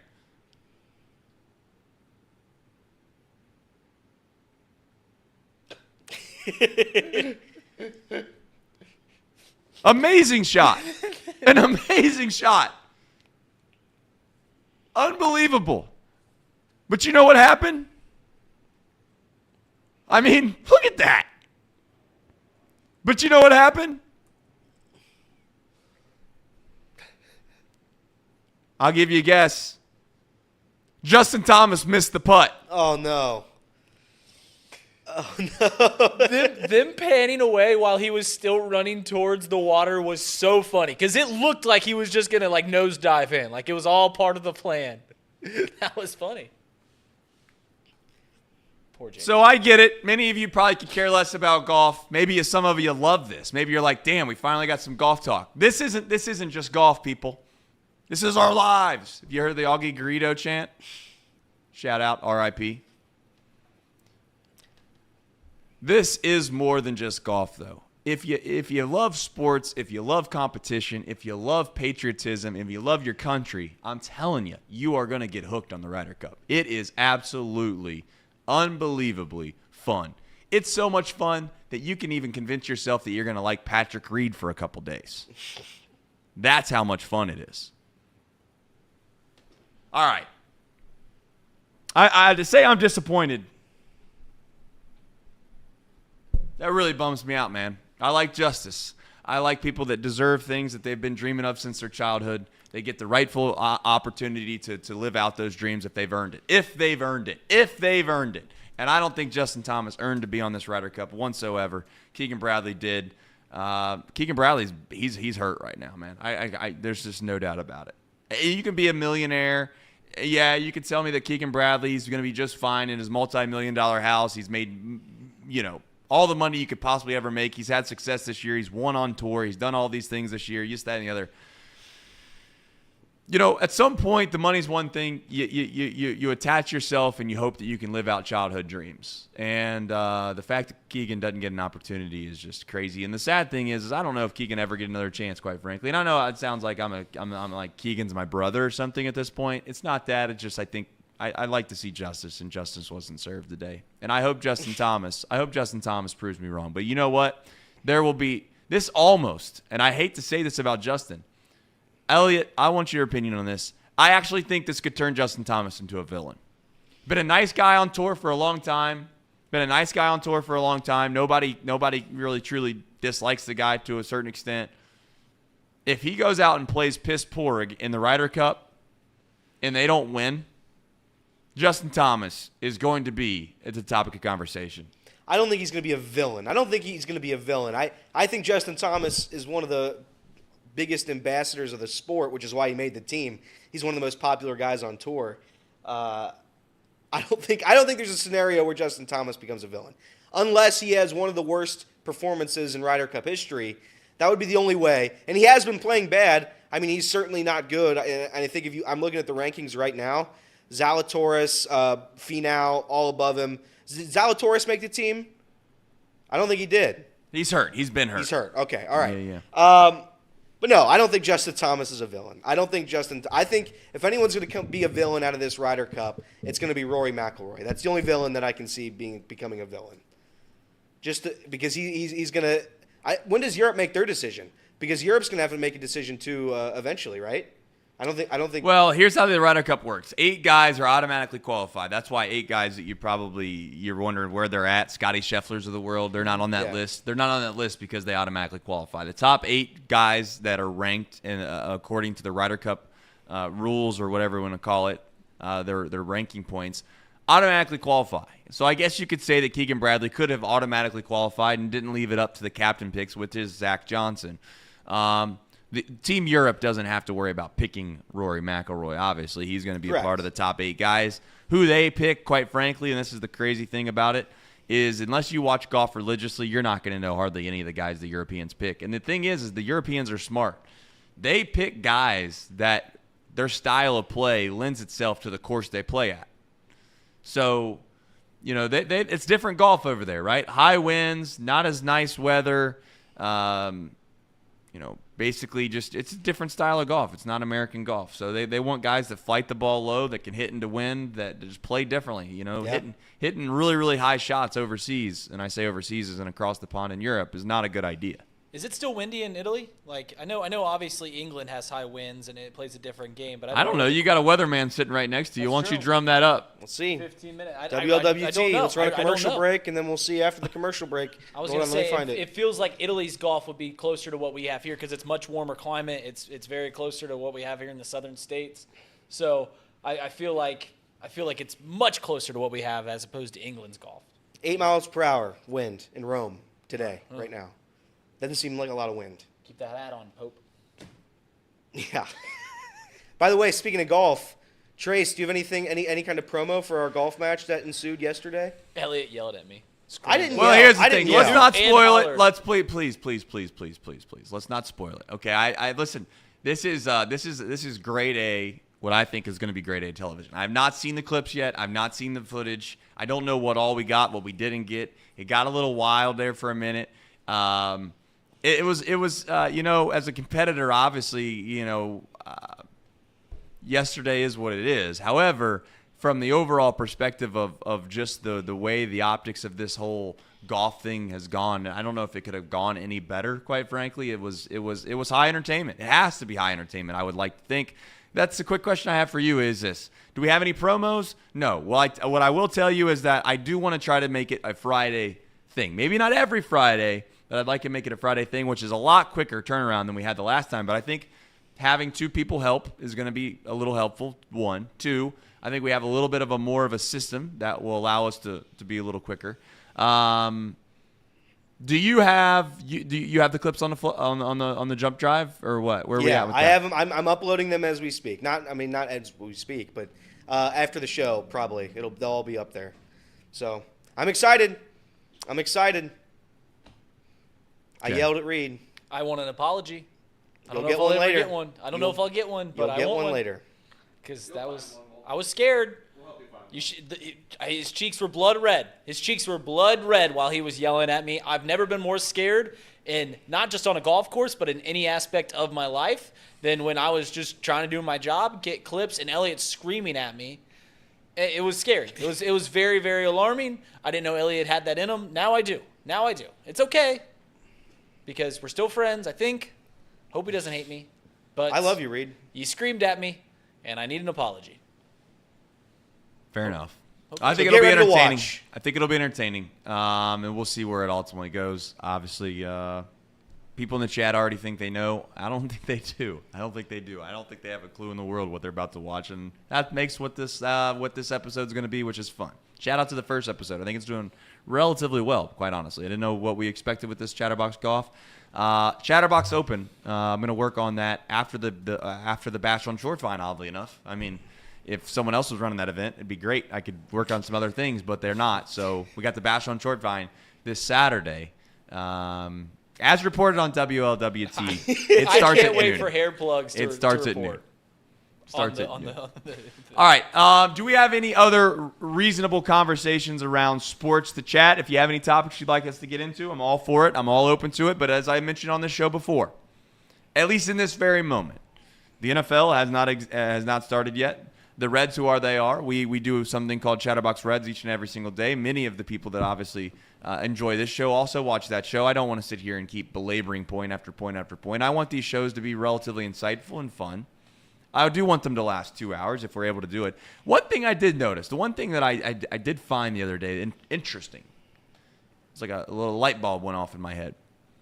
We do a 2-hour show every day that we really take little to no breaks. I mean, let's be honest. We don't take that many commercial breaks. We have the Ham and Egger segment. Of course, we have to do some ad reads, which we'll do those just in a minute. But in general terms, we are on air live for 2 straight hours. I listened to the radio the other day, maybe for the first time in a long time. How many hours do they actually talk about sports on the radio? With all due respect, I was thinking to myself, man, doing a 3-hour show would be kind of tough. I think we do like a 4-hour show.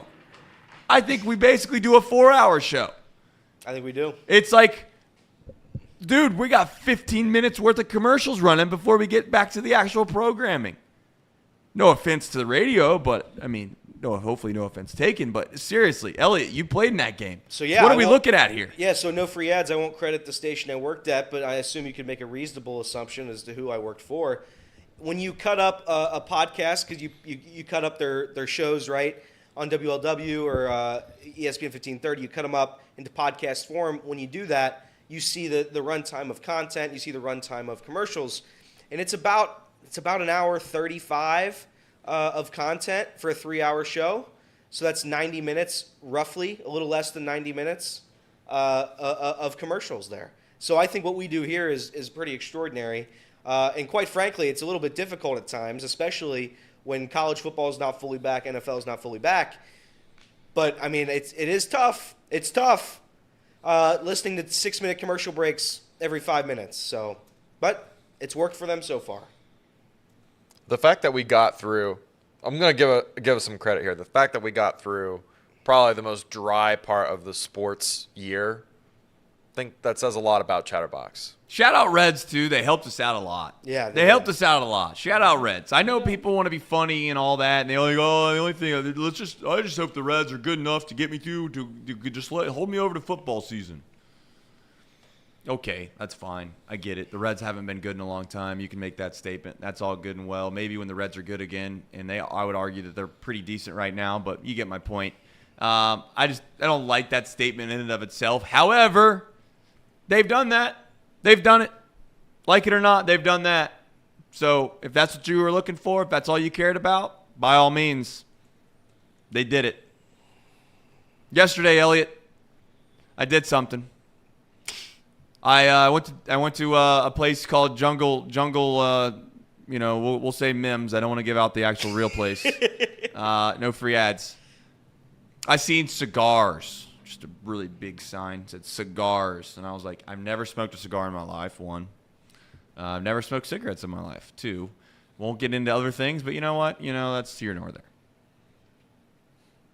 However, I thought to myself, if I don't do it now, when do I do it? I'm going into the cigar shop, and I'm gonna buy a stogie. This is what they say, I think.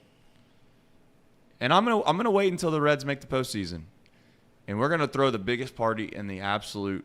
Maybe not the world, because that'd be a big place, but we're gonna throw a huge party. In fact, I have you. This is breaking news. Shout out WLWT. We will hold a festival, a watch party for the clinching game. Whether that be next year, the year after that, I don't know. I will legitimately I'll start pulling permits, just guessing the games, guessing the dates, because you get windows of opportunity. I'll just say the event's going to last like 3 weeks. And if it happens, we're going to put the big video board out there, and we're going to watch the Reds clinch. All is one. Unfortunately for Reed, that might not be fun for him. But outside of that, I think it'll be a great time for us all, and I am going to smoke that cigar. So mark that down in your in your trusty notebook. But have you smoked cigar, Elliot? No. Nope. Never smoked a cigar. Don't plan on smoking a cigar. You should have smoked one yesterday. I don't think. Yeah, I should have. I'm not a cigar smoker. I don't like what it does to your lungs. Per science. Shout out science. Gotcha. So I support those who do it. I like the smell of them. So if you're on a golf course with me, do it. I love it. I love the smell. Fair enough. I don't plan on doing it. But if the Reds make the play, I'll tell you what. If the Reds make the playoffs this year, I'll smoke a cigar. I'll smoke my first cigar. And I know everybody's going to say, Elliot, you don't keep your promises. I've kept every promise I've made. Every single one except the cricket. There might have been an asterisk with the cricket. But I did swallow the wing. I swallowed a cricket wing, and I want everybody to know that. I did do that. But other than cricket, I've kept every promise I've ever made. So if the Reds make the playoffs, I'm smoking a cigar. Also, I'm going to have to go on probably the biggest apology tour. I think I'll do this after every year now. After every season, I'm going to do probably a 10-minute rant. I'm going to apologize to every player I've said a mean thing about this season. So it'll probably start with Ian Jabot, and we'll work our way all the way down to Reaver San Martin. I think you've said one negative thing about every player on the roster at some point, besides maybe Matt McClain. Matt McClain, I've never said anything bad about Matt McClain. Okay, I think that was it, though. But, Trace, I got to tell you right now, if you're saving that cigar for when the Reds make the playoffs, you better have a good humidor, because that thing's going to get dry over the years and years and years that you're waiting to smoke that thing. It's going to get real dry. It's going to be basically just ashes by the time it's time to smoke that. Can we do a cigar segment really fast? Like, I do want to be understood as to what exactly all the things that go into a cigar, right? You have to cut it, I assume. Yeah. There's multiple ways that you could smoke a cigar. I personally don't like cutting it. I like taking like a golf tee. I don't have an actual punch, but it's called punching it, and you poke a hole in the bottom of it, because when you cut it, it gets too wide, right? So if you just poke a hole in it, it's more focused airflow or smoke flow, I guess is what you want to call it. Okay. That's how I like to do it. There's also different ways you can cut it. You can cut it like a V, all these different ways. But I just prefer to take a golf tee and poke that thing in there, and that's how I smoke my cigars. All right, let's do a chat poll question of the day. Ready, Casey? I'm ready. It is going to be, how do you prefer your cigar? Punched, which is the way that Reed just eloquently stated how he prefers it. Yep, punched. Cut, which is the way in which I thought that's what most people did, which obviously I'm new to this game. I'm green. And then the last one is I've never smoked a cigar. We'll see what the poll results are, and maybe that'll be the way that I go about it. Outside the last one, because obviously I'm in that camp right now, and I'd like to not be in that camp. I'd love to smoke a cigar if I can. I smoked a lot of cigars when I lived in my apartment. I probably haven't smoked a cigar in over a year. But I used to. I have a pack of cigars that are sitting in my glove box that I just have gone unsmoked. I think I got one of them for the Super Bowl. Didn't get there. Brought them to the AFC Championship.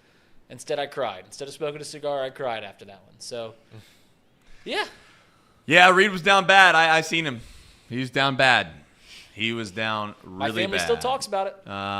It was a tough day, but you know what? I do mean this. I do say this. I think I'm in a position where you go and you take trips like that. You'll never forget, even though it was painful. You'll never forget being there.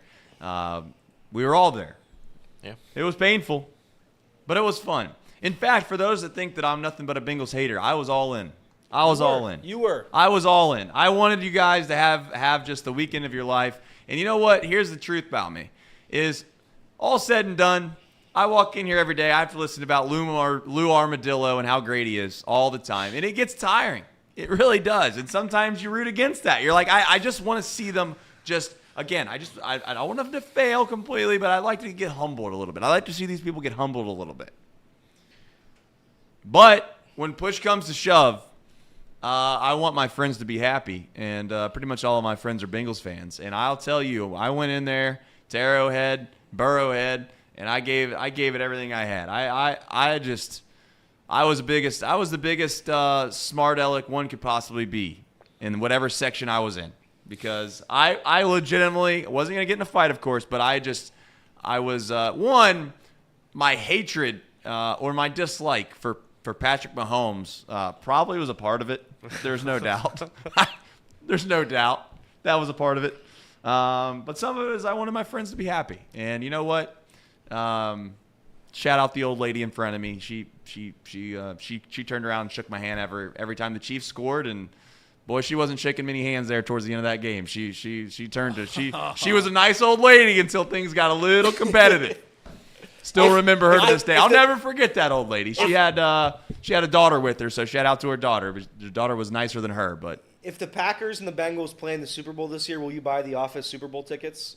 Oh. I mean, I don't have enough money to probably do that. Sure you do. However, I don't think I do, Elliot. I don't think I do. Well, I had to hire you. That takes a lot of money out of the budget, quite frankly. No, I think. But we had a quitter. What's the right term to use here? I think, at least as far as this company has always done, I think we do try to make it fun to work here. I think we try to make sure that as hard as we do work around here, which many people might argue that we don't work hard. I think we do a lot of things. We do work weird hours. We work long hours. We work a lot of different stuff. I'd like to make sure that we do go and continue to do fun things. We certainly aren't the media group that has $1 billion and throws it around everywhere under the sun, but I think that we're the most entertaining media group, and obviously we're biased. But at the end of it, perhaps one day we'll have enough money to go to the Super Bowl, and if we do, then maybe we will. And we'll take some of these OGs that have been in the chat from day one. I really do think that's one thing that people are underestimating about what we do at Chatterbox Sports is that this. It's like we've only been doing this for a couple years, and we are who we are. Like, you get to see exactly the types of people that we are on a daily basis. This isn't like some shtick. We don't come in here with no offense, suits on every single day and read from a teleprompter and tell you this is what you should believe or this is what you shouldn't believe. We just try to enlighten you, have fun, make your day a little bit better, and ultimately at the end of the day talk about sports, which is the toy aisle of life. somehow I've manipulated my life into being a part of the toy aisle for a really, really long time, and I'm going to continue to try to do that. And this is the beginning. I mean, I know many people try to make comparisons, this, that, and the other, Bleacher Report and, Barstool and John Boy and all those things. Like, if you really look at the grand scope of where those companies were and how long it took them to get to a certain place, it was a decade before they really were a well-known commodity, right? Yeah. I'm again, maybe I don't know what happens. Maybe Casey will be long gone and Elliot will be long gone and Reed will get fired like many of you want. But in 10 years, in a 10-year span, if you told me this is what Chatterbox is going to be and where they're going to be and what they're going to be doing, I don't know what it could be. I mean, genuinely, it could be we could be hosting concerts and running, legitimately having our name on Heritage Bank Center. No offense to Heritage, but we're not doing that one. We'd have to do it somewhere else. But you get my point. That would be reasonable, or you could say that it fizzled out in December of 2024. I don't know. We'll see where it goes. I'll take the over. We'll see where it goes. Yeah, I don't know. I'm to the point now where, and this show specifically, again, bear with me. I know the show without Tom is probably a little bit different. I know some of you have stuck on or stayed through the Tom era, if you will, and Tom's going to be back. Hopefully, we get good word from him in the next few hours of today, and he says that everything went well. He'll be back in whatever time frame that is, whether that's a month from now, 2 months from now. We're going to be here, and the shows will get better. I mean, right now, a tough stretch, quite frankly, for your host. A tough stretch. My life's great. I love my life, but a tough stretch. But you know why? Because we got to run something called the Bash on Short Vine, which, if you don't know, is ran by us. It's a lot of work. It's a lot of work. A lot of permits. Got to make sure the portalets show up on time. Got to worry about generators. Got a video board. Got a stage. Got to worry about the permit for the stage. Got to worry about the permits for the street. Got to worry about the permits for the liquor license. And you got to worry about where that beverages are going to come from for said patrons. You got to make sure you have enough beer and alcohol for said patrons. Got to make sure you have water. Got to make sure you have food. Got to make sure you have the contacts for the food trucks to be able to come and put themselves on that street. And then you got to have police officers, and you got to make sure you have security. And the marching band. Marching band's not going to be there. That is actual fake news. That was a lie, no? Not a political. That's untrue. That's not a political statement. I'm just saying the marching band, the band is fake news. There is no band. There are DJs. There are MCs. There are going to be games. There's probably going to be alcohol consumed, responsibly, of course. 21 plus in Ohio. And 21 plus in the country, I'm pretty sure. But we'll just make sure it's 21 plus in Ohio. And there will be college football. College football is something I'm passionate about. I think that's probably a part of this show that we'll focus on Fridays. That's a good thought. We can have a topic of conversation really fast. When do we talk about college football? Because ultimately you could talk about it throughout the entirety of the week. That's one thing. But we could focus on it on a certain day because you got the NFL on Fridays as well, right? Like Fridays is a day where you have, yes, college football on Saturday, but then you have NFL on Sunday. What do? Yeah. Do you think Tracy Jones watches college football? Do I think Tracy Jones watches college football? I don't know. Let's ask him. Tracy Jones, do you watch college football? Do you give a damn about it? I'm a big USC Trojan fan. University of Spoiled Children, as we used to call them at Loyola Marymount. Trace, can I compliment you for a second? I want to go back and you would be a Trojan fan. About being the boss of Chatterbox. Some of the things that you do, people don't know about. For instance, you cater on Fridays, Walt's Hitchin Post, bone-in ribeyes. You do something like that. Now listen to this, people. 2 weeks ago, he rented a limousine, got all the boys together, and we all went to the Brass Ass.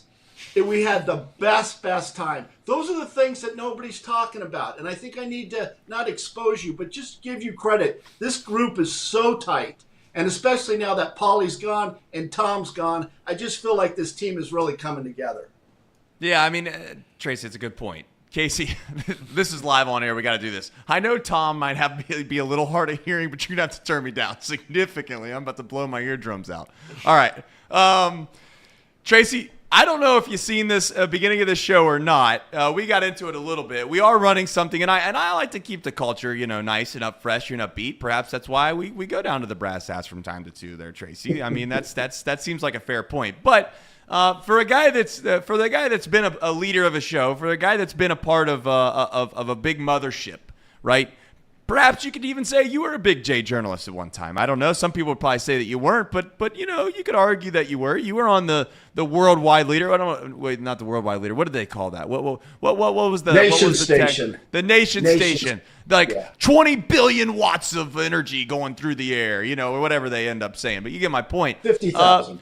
50,000. That's right. 50,000 watts.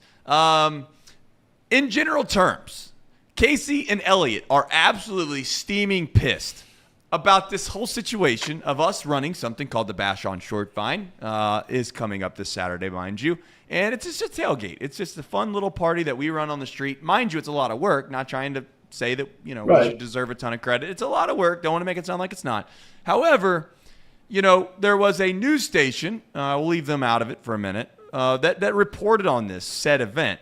And they did not bring up Chatterbox Sports at all. Not a single thing. In fact, they called it the Sports Bash when it's called the Chatterbox Sports Bash. Oddly enough, they left Chatterbox out of it. Your overall thoughts on that? Do you think that there's a problem with that? Or you just say, hey, they gave you free press. Live with it. Well, what did you want them to say about you, Trace? What would if this wasn't paid program, Tracy, so I mean at the end of the day they were just reporting on news. We're running a big enough event, I guess, that it's just news in general. We did send out a press release to make sure that everyone was aware of exactly the correct things. Like we wanted to make sure they didn't say that there was going to be a band there when there wasn't going to be one. But right. But oddly enough, that also entered into the picture as well. But your overall thoughts on just the reporting of the news station, and do you think they should have included us, even though we're not getting, we didn't pay for it? What's your thoughts on that? Yeah. Here, let me give you a piece of advice, and this is how I worked when I ran the #1 show. First of all the ideas on WLW in the mid-afternoon was a couple of buddies of mine. And we would meet and talk about things. So kind of just throwing that out there. But here's what I would do if I were you, Trace. I would use, you see that microphone right in front of you? I would use that as a weapon. And I would start pummeling. I want to know, was it 9? Was it 12? Who didn't give you acknowledgement? Keep going. Okay, well, just throw it out there. And who was it? Who was responsible? Make them scared of you. Make them kiss your ass, not the other way around. So use that as a weapon. It worked for me for about 10 years, and then the 11th year it didn't work too well. Someone didn't like it and got rid of me. So you're basically saying that Channel 5 WLWT probably should have mentioned our name, is what you're saying. I think so. Extremely weak. I mean, you guys do such a great job. How can you not? And Trace, throw yourself out there. Pat yourself on the back because you really do a nice job at Chatterbox. Elliot, Reed, Casey. That's a top-notch group. You've got a lot of help there. We do. Let's talk about a couple different things, Tracy. And I'm sure that at some point you might have something to talk about. So you can always interrupt me if you have something better to talk about. We've talked about Reds at length on this show. I don't know how much of the segment we really want to spend on them, but it seems like it's a spiraling. It just feels like it's the old goldfish going right down the toilet. Do you see it that way? Your overall thoughts on just kind of the state of the union with the Cincinnati Reds in general terms? Here's what remember, I see things that you people don't see. As always. And I tell you something I found very upsetting for me, and I don't know if you covered on the post-game show, is that the Reds plane was on the tarmac for 8 hours. They didn't get into San Francisco till 4:30. And probably by the time they got to the hotel, 5:30. And then you have to play a game that night. I'm very concerned with this team going forward these next 2 games. I always found myself having a bad game the second day I'm in a town. Like there were some games where I just go like 1 for 4 with a great play. Have bad games like that. So I'm really worried about the next 2 games, and I'm going to make a prediction. Remember the last prediction I made, David Bell getting thrown out of the game. I made that prediction. You weren't around. Was that you or was that Reed? It was one of the JLs. That was the crew right before I came on air. But I did hear that. I did see that clip. Yeah, I think the Reds. I hate to say it. I think they lose these next 2 games to San Francisco. I think being on the tarmac for 8 hours, I don't even know how that's possible. Can you imagine? Let's get into that. Into that. I mean, you obviously, but you've played the game. You played it for five different teams. For those that don't know, I mean, they have to be on private PJs, right? Like they're not flying. They're not flying commercial. They're on PJs. If one PJ is not working, and by PJ I mean private jet, if one's not working, then why isn't there another one? Like where is someone else coming to just say, hey, this one's getting worked on? It's taken a little bit longer than we thought. We're not going to risk you being on here for any longer than, I don't know, an hour. Then someone else picks you up. I don't know what happened there. I'm not a conspiracy theorist. I'm not one of those guys. Although we didn't land on the moon in 1969 and Joe Biden didn't get 81 legal votes. So I'm not a conspiracy theorist, but you got to call into question. On the tarmac for 8 hours, it is a private jet. It's always private. Every team flies private that I was part of, except for the cheap-ass Detroit Tigers. We flew commercial, which was ridiculous. But, yeah, it's a charter. They've got to have another plane. And what exactly was so wrong with the plane that it took 8 hours to fix? I mean, this is a big deal. And to get in at 4:30, and then you have to play a game. I can tell you exactly what happened. I bet you they didn't have batting practice. And David Bell says, hey, show up at the ballpark at 5 o'clock, be ready to go. And you saw the game last night. Here's that rookie pitcher. He struck out 11 guys. That guy's never had an outing like that, has he? Probably didn't even have an outing like that in the minors. And to dominate that team, you just got to question the 8 hours. And those guys are really hurting today. Really hurting. Yeah, because basically their sleeping cycle, if you want to call it that, has been completely hindered. Completely hindered. As soon as you would have assumed, when you first get to the West Coast, Tracy, I'd assume that you still have a little bit of issues of trying to. You have the time zone difference, so there's some issues there. And then obviously as the trip progresses, you probably become a little more normalized. You start to feel a little bit better. The Reds have been there long enough now, Tracy, to where that shouldn't have been a problem, right? They'd played 3 games against the Dodgers, not the Dodgers, but the Angels, and then they turned around, obviously, and they went to Arizona, and then they're right here on the very back end of the road trip with the Giants. You'd like to think that they should be pretty well rested. Everything's on the up and up. And now we're in a situation where, as you pointed out, they're probably, I don't know what they're running on, but they're not going to be running on a ton of rest because I'd assume last night they get into the hotel room. If some of those guys, do you think they took naps during the day? And maybe we're looking too far into this, but in genuine terms, because I've felt myself get into this past week because of these late night games, right? Coupled with this morning show. Trying to edit a video. There was one night I got 3 hours of sleep. Next thing you know, I'm trying to take naps in the middle of the day to catch back up. And next thing you know, it's just everything gets thrown off completely off the rails. And the only way to really fix the problem is to get a whole full off day. Do you think the Reds are in a situation now to where guys have took naps yesterday and now after their game last night, they're sitting around and they probably can't go to bed till 3 or 4 in the morning because they've already took a 3-hour nap before early in the day? They probably took a nap on the airplane, but they're not getting that REM sleep. One thing that players really are real particular on is good sleep. You've got, there's no screwing around. I roomed with a guy by the name of Kurt Stillwell. And Kurt, we'd have to have blackout blinds when we slept. And we'd sleep sometimes till 3 o'clock in the afternoon and catch the bus at 4:30. But, you've got to get your sleep, and this completely screws the guys up. I feel bad for them because they're just trying to play catch-up. They might be better off not even taking a nap and just going out there and being edgy and playing like that. But you watch tonight's game. I'm predicting it right now. I bet you it's a really bad game for the Reds. As much as I root for the Reds, this is going to be really tough for them. Really tough. All right. All right. Well, you're not a huge ball of optimism for the Cincinnati Reds. We can turn our attention to other places. What is it that Tracy Jones does on a weekend that's coming up when you have so many sports that are available to watch? Do you watch college football a ton, or are you a guy that kind of goes out and does some different things on the weekends? Take me into the life of Tracy Jones. You know what? I'll tell you exactly what we're doing. My wife and I are packing for our trip to the river. We're going to the Colorado River there in Parker, Arizona. What's wrong with the Ohio? In Arizona. What's wrong with the Ohio, Tracy? What's wrong with the Ohio? What's wrong with the Ohio River? It's dirty. Huh. It's dirty. This is actually clean water that you could actually swim in. Oh. So we're going there, but here's the situation we're in, and I'll throw it out to you guys. There's someone going with us on vacation to this place, very nice place, that we're not real fond of. How do we get that person to stay home?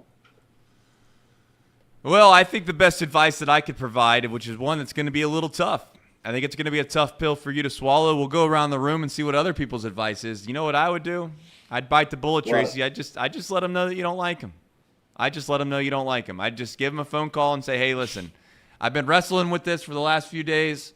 I'm in a situation where this probably is going to feel a little over the top. It's going to hurt a little bit. But, I look forward to taking trips. I'm a man of very financial, of pristine success. I hold the power of many people's futures. It requires a lot of time, effort, and energy. My brain works on a very constant basis. I used to run the #1 show in Cincinnati. I used to play for 5 major league teams. Oh, these are all things that I've done in my life, and it requires a lot of bandwidth. And there's some times where I need to take a break and I need to take a vacation. And on my vacation, I like to hang out with people I like. And I hate to break this to you, but you're somebody that I just don't like. And they might ask why, and then at that point, you got to be ready to give them the answer, Tracy. But if you do that, you take back what I just said. I want you to run that on a little tape recorder over and over and over again. I want you to practice that thing like a drum. You call them up, you say that, Tracy, and you might have one less friend, but I can tell you this, your vacation's going to get a lot better. So who says it's a man? Well, maybe it's a woman. Well, that's a good point. That for today, the way today's society is, I need to be better about that. When I mean man, I mean another person, a human. Here's another issue I have. The pontoon boat. The pontoon boat rents for $450 a day. Should I be responsible for picking that tab up? Now, that brings up an excellent question. I think that here's the thing, Tracy. Truth is, when you're a guy of much success like you, and you're a guy that obviously lets people know about it from time to time, not all the time. Of course, you're humble, Tracy. Of course, but if you let people know how rich you are, let me tell you, there's a reason that there's states that allow lottery winners not to have to redeem who they actually are, and that's the reason is there's a lot of people that just become succulents, and you might have some of those. So if you look around the room and you realize you're with a bunch of peasants, Tracy, you might have to foot the bill. But they live in a very nice home. They have money. I don't say $450. The boat gets driven 2 hours a day. I mean, do the math. That's $225 an hour. It's just, right. I'm not going to do it. I've done it for the last 3 years. I'm not going to pick it up this year. Times are tough. That's all. Times are tough. Can I, Tracy? And this is more of a serious ask. And I'm not at the point in my life where I need this. Trust me. I hope that I am one day. I'd like to think that I am one day. When you actually have some wealth, right, and some people actually know that you have some wealth, what is the social and or the psychological effect of that? Because to your point, would that put off bad vibes on this trip? Would it be what would it be deemed as non-respectful if you asked for everyone else to pay for their fair share? And if you did, have you ever said like, hey, we'd really like to take care of this year, but unfortunately, we had some situations happen that we're hopeful that other people can help us foot the bill for this? Here's the problem with me. Here's my problem, and I'm going to admit, I got no balls. I got no guts. I'm not going to say it because it'll start a little bit of a conflict. I'm very fortunate. My wife is very fortunate that we're top 1% in this country financially. Top 1, top 2%. I don't mean to brag. So you're the people they're talking about. Yeah. Yes, us people. Yep. Yeah. We're the elitists. But yeah, I don't mind, Trace, paying for a lot of stuff. Like when we go out to dinner, it's just when you're expected to do it, it kind of bothers me a little bit because I grew up with nothing. I've worked hard. I've made good decisions. I've married the right person. And I don't like people to take advantage. I think people should pay their fair share. I think that's only reasonable on a vacation, right? Yeah. A wild thing. I do have some other things I want to talk about, but one wild thing while you're here, and we're on this topic of conversation, and very, very rarely does it get serious when Tracy Jones is on air. But I was thinking about this the other day. I'm being serious. The most wealthy people I've ever been around, and I'm sure that there's plenty of wealthy people that don't have the same perspective and they don't come from the same. But honestly. And I've been around a good amount of people. When you've done what I've done, you meet a lot of different people. You meet a lot of different successful people. The most successful people, the wealthiest of all wealthiest people, are the most humble people that I know, genuinely, that I know. They've all, for the most part, they've all built that success within themselves. Like, it wasn't passed down from generation to generation. They were self-made. And I think we're in a position now where it's just... I don't know why wealthy people always get a bad rap is what I'm getting at. They should, because I'll give you two people. Danae's stepdad is worth $100 million. The place that we're staying at in Park, Arizona is his place. Okay. It's very nice right on the water. Now, in 3 weeks, I stay with another buddy of mine who's worth $30 million. Let me tell you something. Those are two of the most generous, nice people that I've ever been around. I mean, you can't pick up a tab. Danae's mom, remember I showed you her $268,000 Porsche. She is an extremely generous person. And I just find that rich people do get the bad rap because they're generous. And without us, you ham and eggers wouldn't have it. I believe in trickle-down economics. So the more money we make, the better you people do. Is that a little too harsh? No, I don't think so. Turn over the fellas over here. You guys got anything that you want to add, or are you working on something here? Well, Tracy, I actually think I have a solution to your problem as for the $450 pontoon rental that you're currently dealing with. Go ahead, Reed. I know you don't want to pick up the bill. I know you don't want to do that anymore. You've done that before. You're done doing it. Luckily for you, you have a solution. You manage people's financial accounts, right? So what you do is you take a little bit out of that financial account. Some of these people that you're running, I assume you got a big pot. You take a little bit of it out. You pay for your personal expenses. And how you respond to that loss in the personal expenses, of course, Tracy, is you just got to get more people to give you money. So if you keep getting more people, you could start divvying out the extra money that you're making from the new recruits. You give it to the people that have been with you longer. It's a nice scheme. It's a beautiful scheme. I think I just invented it, but it should work perfectly. You and Bernie Madoff. I could be the next Bernie Madoff. Exactly. Could you imagine if I did something like this? And I'm extremely honest. When it comes to money, I don't play any games. I'm straight up. Can you imagine me getting in trouble, the publicity? People would be laughing their asses off, wouldn't they? I get no sympathy. The Tracy Jones Ponzi scheme. All the money being spent at the brass ass. It'd be a hell of a headline, Trace. I know. I think I'll slow play that. That was a horrible idea, Reed. Fair enough. Tracy, as you embark on your journeys across the country and you travel as much as you do, I assume you have a little bit of downtime. Before you head off here and we let you go into the sunset, we've been trying to do this lately. I don't think we've done it successfully yet as far as give our scores about things that we've watched, but I do like the idea of a show that consists of things outside of sports from time to time that allows people to get a glimpse into some other perspectives or some other things that you could possibly watch.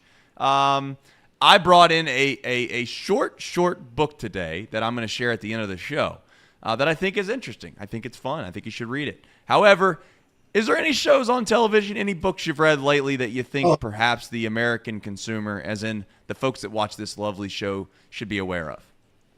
Okay, as you know, I don't know if you guys know this, but I'm very political because I can't believe what's happening in this country. It's so screwed up. There are going to be plenty of emails pouring in and plenty of comments in all capital letters. I can promise you that. They get all those libertards really get upset. 2,000 Mules about the election, I think is worth.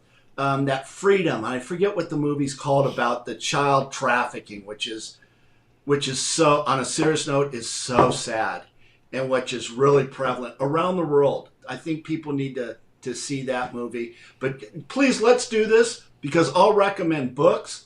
I'll recommend podcasts that you should. I'm a big Andrew Tate, Jordan Peterson. Oh, no. I'm a big believer in these guys. You laugh, but I'm telling you, these guys are right on. Right on. I just know that those are hot button topics. That's for sure. Yeah. Kim.com. I would follow him on Twitter. Elon Musk. Big fan of Elon Musk. Trump. Big fan of Trump. So, yeah, I'll give you some recommendation of shows and people to follow on Twitter, books to read.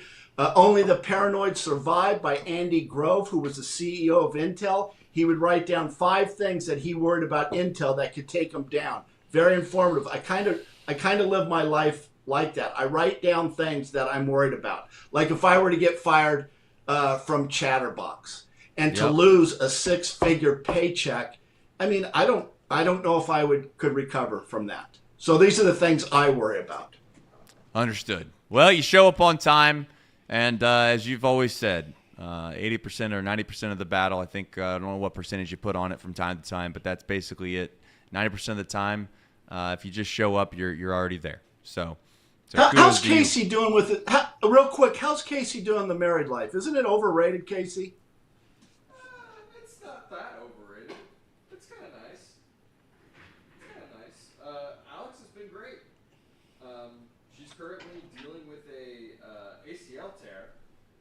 She's been recovering from that, so the in sickness and health was being tested very early on.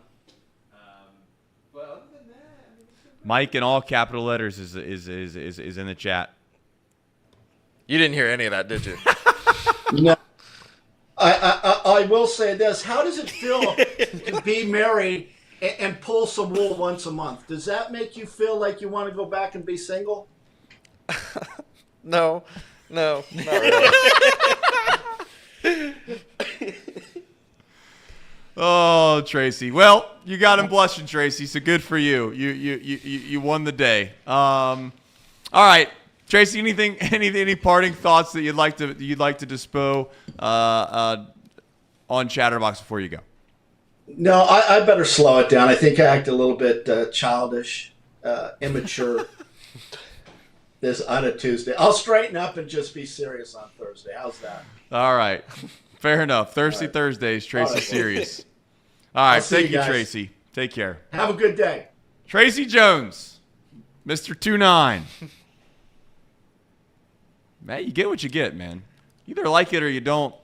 I think it's one of those things where in life, you understand that there's perspectives that some have and there's perspectives that others have. And if you can understand the way that some people think, you could also understand the way that some others think as well. The beautiful thing about Chatterbox, as we said before, we don't want to make it political. Tracy likes making things political from time to time. He likes politics. He's into that. I just got to be honest with you. I watched the news for 5 seconds, and I quickly just realized that this is just not going to enhance my life.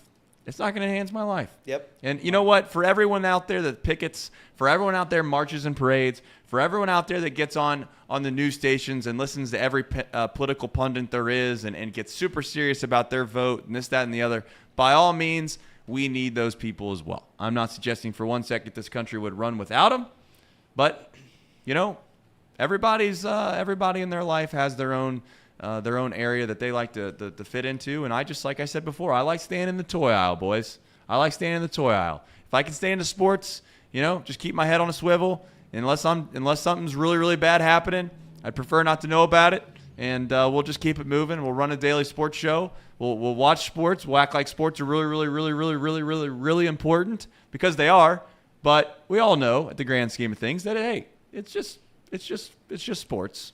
Why would we care about how we're using our defense budget or health care or anything like that when we could talk for 30 minutes about who our fifth string defensive end is going to be? That seems way more important. That seems way more crucial. I don't know. It just seems more fun, too. Trace, we have a great cherry on top for you. It's beautiful. All right. It happened just during that interview. All right, so this is the cherry on top presented by United Dairy Farmers. Very much appreciative of United Dairy Farmers. They are going to be down at the Bash on Short Vine, so just letting you know, Bash on Short Vine presented by will Chatterbox be Sports. This Saturday, presented by Chatterbox Sports. But the UDF cherry on top. And I'll let my boss tell me what I should do. I haven't crafted a response yet. Brian Harmonic, tell me this is the response I would assume to something that you put out. Correct. I would assume that maybe he's understanding of the meme joke. He's not the super big J journalist here where he just thinks that everything you did is just is not in humor. However, maybe he's being serious. He's saying if you want to buy an ad, talk to our sales department. Well, I'll tell you what. I love that. I love that. You do me a favor, Brian. Every time you mention Paycor Stadium, get rid of it. Don't say Paycor. Just say the stadium down there near the river where the Bengals play. Won't you do that? Every time you bring up Coney's, don't say Skyline or Gold Star. Just say Cincinnati Chili Coney's. The Reds are playing in a ballpark downtown. Yeah. The Reds, they just play in a park that sits next to not the banks, what is it going to be called? I can't call it the banks. That's a privately held. The strip of bars outside the baseball field. It's the strip of bars outside the baseball field. He's opened up a can of worms. He's lucky I'm busy. I don't know about everyone else in here, but I'd be going back through every single news story this man has done and seeing how many times he's just given credit to said things. Did he do WB and fireworks perhaps? No free ads, but just saying. When he reports on a story, is he going to say the Blue Beverage Company that makes beer in St. Louis, Missouri might just be having a problem with their sales because of something had happened with somebody else? Is that how he's going to report on the news? Just don't bring up anything. In fact, what I would reply is that if you're going to actually make it a story, don't tell lies. Don't say there's going to be a ban when there's not a ban anywhere in sight on the press release I gave you. Don't sit there and tell me that it's going to be Dora when there's no Dora mentioned at all. If you knew anything about anything, you'd realize that's not Dora. In fact, that's illegal to say. It's not Dora. If you go down there and you treat it like Dora, you can be arrested. How about that? That would be actual reporting. Heaven forbid. But it was a slow news day, and you have to report every single day, which is the main problem with 24/7 news. It's the main problem with the media is you always have to be saying something. You always got to be getting clicks. If you're not getting clicks, you can't pay the bills. Why can't you pay the bills without the clicks? Because you sub out your sales to all these different parties that take advantage of you, like Google, like Amazon, all of these, because you don't have a sales department. That's why. Because your sales department sucks so damn bad that you require on millions and millions and millions of clicks because your CPMs, and if you don't know anything about a CPM, it's cost per mil, which also means this is how much money you get paid per 1,000 impressions. And if you get paid this much money per 1,000 impressions, and it's super, super, super, super low because all of your viewership is junk and you got nobody that wants to follow you because nobody cares about you. Nobody's loyal because if I say buy Pawnee water, people that watch this show, they give a rat's ass about it. So you know what they do? They buy Pawnee water and we don't have to require to go out and get CPMs for $2. So we don't have to sit here and spew at the mouth for 24/7 hours a day. I can end this show whenever I want. You can't do that. And the reason you can't do that is because the system that you play under is completely broken. And it's been broken. And until somebody in legacy media fixes it, Chatterbox Sports is going to keep rising. And we're going to rise so high one day that nobody's going to turn the 5 o'clock news on because it's irrelevant. And it's coming. The reason nobody stands in line to watch and ride on the racer at Kings Island is why? Because it's boring now. It's not fun anymore. It was cool back in 1960. It's not cool anymore. So if you're going to tell me to get an ad, I'm cool with that. I'm not going to pay for the ad because your demographic sucks so damn bad about what I want to try to do. I'm not paying for it. However, if I peel back the onion just a little bit here, at least if you're going to report on the story, tell the truth about the event. Don't just say outlandish things like there's a band. I digress. All right. I know I just said a lot of things. I meant every single bit of it. I meant every single bit of it. I meant it all. I meant every single thing about what I just said. I'm reminded on a daily basis that I'm so thankful that I have a loving family, that I have a wife that supports me, that I can step outside the box and go for my dreams and do things that I'm passionate about and try to do a damn good job while doing it. And today's a reminder that I could be working under someone else's watch, someone else's dime, being told exactly what I have to do. Like, you got to get a story out today because if you don't, we're going to not have enough clicks to be able to pay the bills. So go out there and do a half-assed job. Get the story out as fast as you can because we got to fill time because we got a 24-hour schedule to keep up with.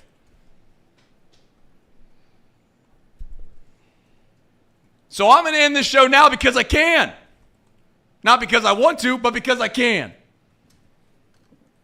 It's 12:09. I'm 9 minutes over, but I'm not 9 minutes over. If I wanted to go another hour, I could. You know why? Because we can.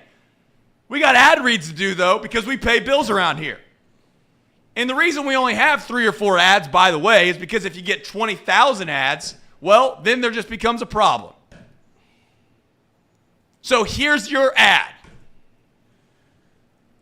Encore Technology supports this show because, why? Because they're willing to support local businesses, small businesses, unlike some others. Encore Technologies provides IT solutions for a data center world with a suite of services from mobile computing to desktop to data center, supporting both centralized work from home computing to improve efficiency and productivity. Visit Encore Tech. The path to innovation starts here. And you know what I just said? I said Pawnee Water earlier. And by God, if you don't have Pawnee Water, keep trying to find it. We're going to get this into all the places eventually. It's going to happen. At some point, it's going to happen. But by God, when you taste that water, you won't taste anything else the same ever again. It's the best water in the world. It's the best water in the world. It's a new premium alkaline. Pawnee. P-A-H-H-N-I. And I got to tell you, the stuff tastes great. It does. You know it tastes great. You've watched the show long enough. The stuff tastes great. You know why? Because they don't have any artificial processing. There's some more of that stuff going around in the local news. Artificial processing. Instead, they use natural limestone filtration. The result is a healthy alkaline water that's also known as the best tasting water in the world. Visit their website, Pawnee Water, PAHNIWATER.com. That's PAHNI water.com to see where you can buy this great tasting water. And we got another super chat. Chi-Town Real Estate, thank you. He spreads the love. Thank you, Chi-Town. Yeah, Thank you, spreads the Chi-Town. love, Chi-Town. Love it. City of brotherly love. If anything, you should be. You brought a book. You should be somewhat proud about watching the show. I do mean that. You're helping support a local small business, and otherwise you're just part of legacy media. And unfortunately, legacy media is what it is. But here soon, I got news for you, and by soon I mean real soon. The way the future is going to be talented people finding a platform that's independent enough to allow them to be their whole selves. Journalism, I got news for you. Journalism at actual legacy media companies, it's getting ready to go right down the wayside. You know why? Because as soon as somebody, and again, this isn't political, but as soon as guys like Tucker and all these other types of journalisms that journalists realize they can just go on their own platform. They can get their own YouTube channel. They can go onto X.com. They can go wherever they want.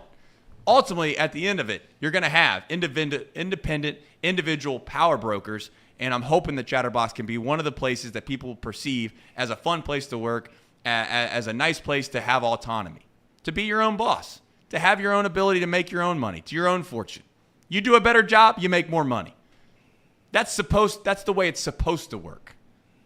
That's the way it's supposed to work.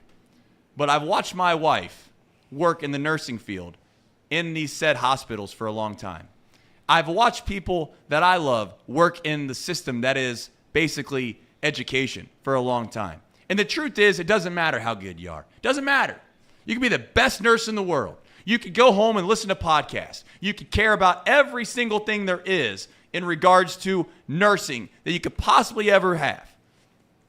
You could come into work, and guess what? You're going to get paid pretty much the same. You know why? Because there's pay bands.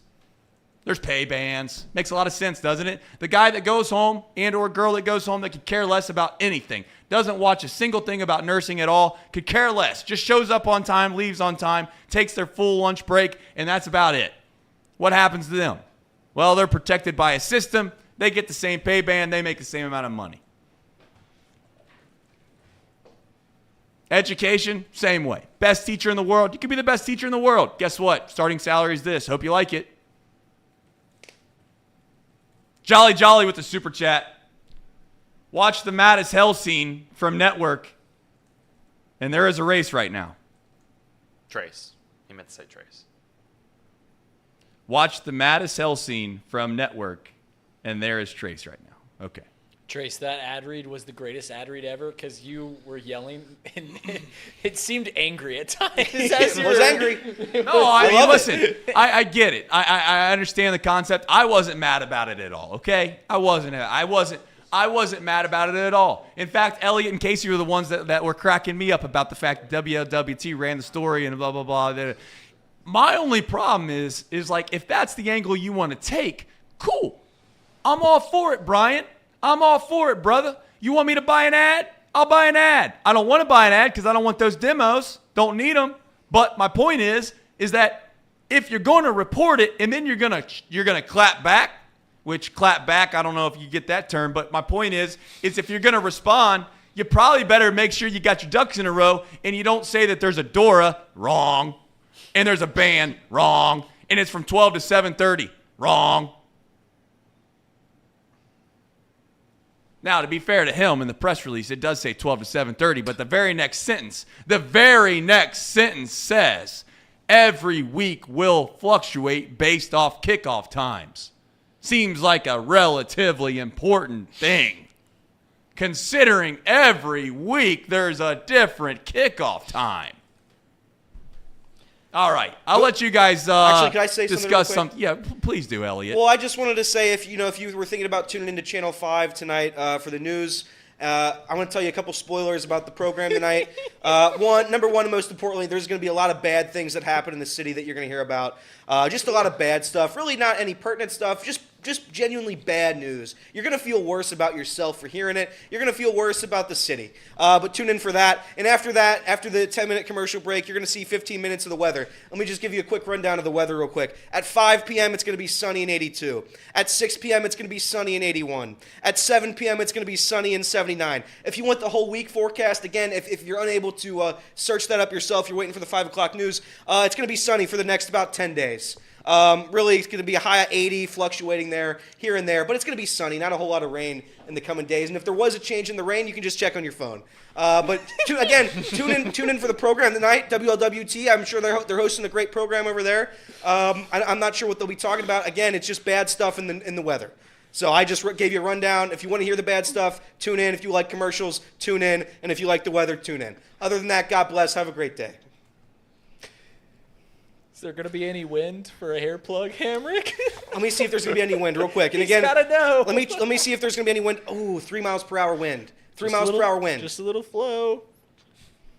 But tune in for the local news. Give me a break. Well, I do want to say thank you to WLWT for running the story. At least they did. But it just, again, if you're going to run it, have a little pride. I mean, if anything, that's what I would say. When we do stuff around here, we don't always do it great. We always aren't the best, but we try as hard as we can for the most part. I mean, we do. If we don't have the right equipment, I'm telling you, when one day when this true story is told about us, I'd hope that they would mention that the guys might not have always known what they were doing, but they tried harder than anybody. They cared about as much as anybody. There's not anybody that replies to us, sends us an email that's unsatisfied, that thinks we should do something better, that doesn't get a reply back. Now, some of that might be because we're small. You might argue that. But we're also wearing about 25,000 different hats around here. I'd like to think if my only job was to wake up every day and report, that I'd get the story right. Especially when the guy that's running the event's cell phone number's on there and emails on there. I don't know. Maybe I have too high expectations. Perhaps I do. But the good news is we do this show every single day, which means from now until tomorrow, I'll give it some thought. I'll consider the other side of the aisle. I got a feeling that I'm not going to come to any other conclusion other than that's just piss poor journalism. That's probably what I'm going to come up with. But I'll let you know tomorrow. I just want to say thank you for watching this show. You are the reason we're able to do this. You're the reason, quite frankly, that Pawnee Water supports this show. And United Dairy Farmers. Perhaps I will buy an ad. In fact, I am. I'm gonna see how much it costs. I'm gonna do that now. Brian just sold his first ad. Thanks for watching, everybody. I think we'll run the ad at the end of the week. Take care.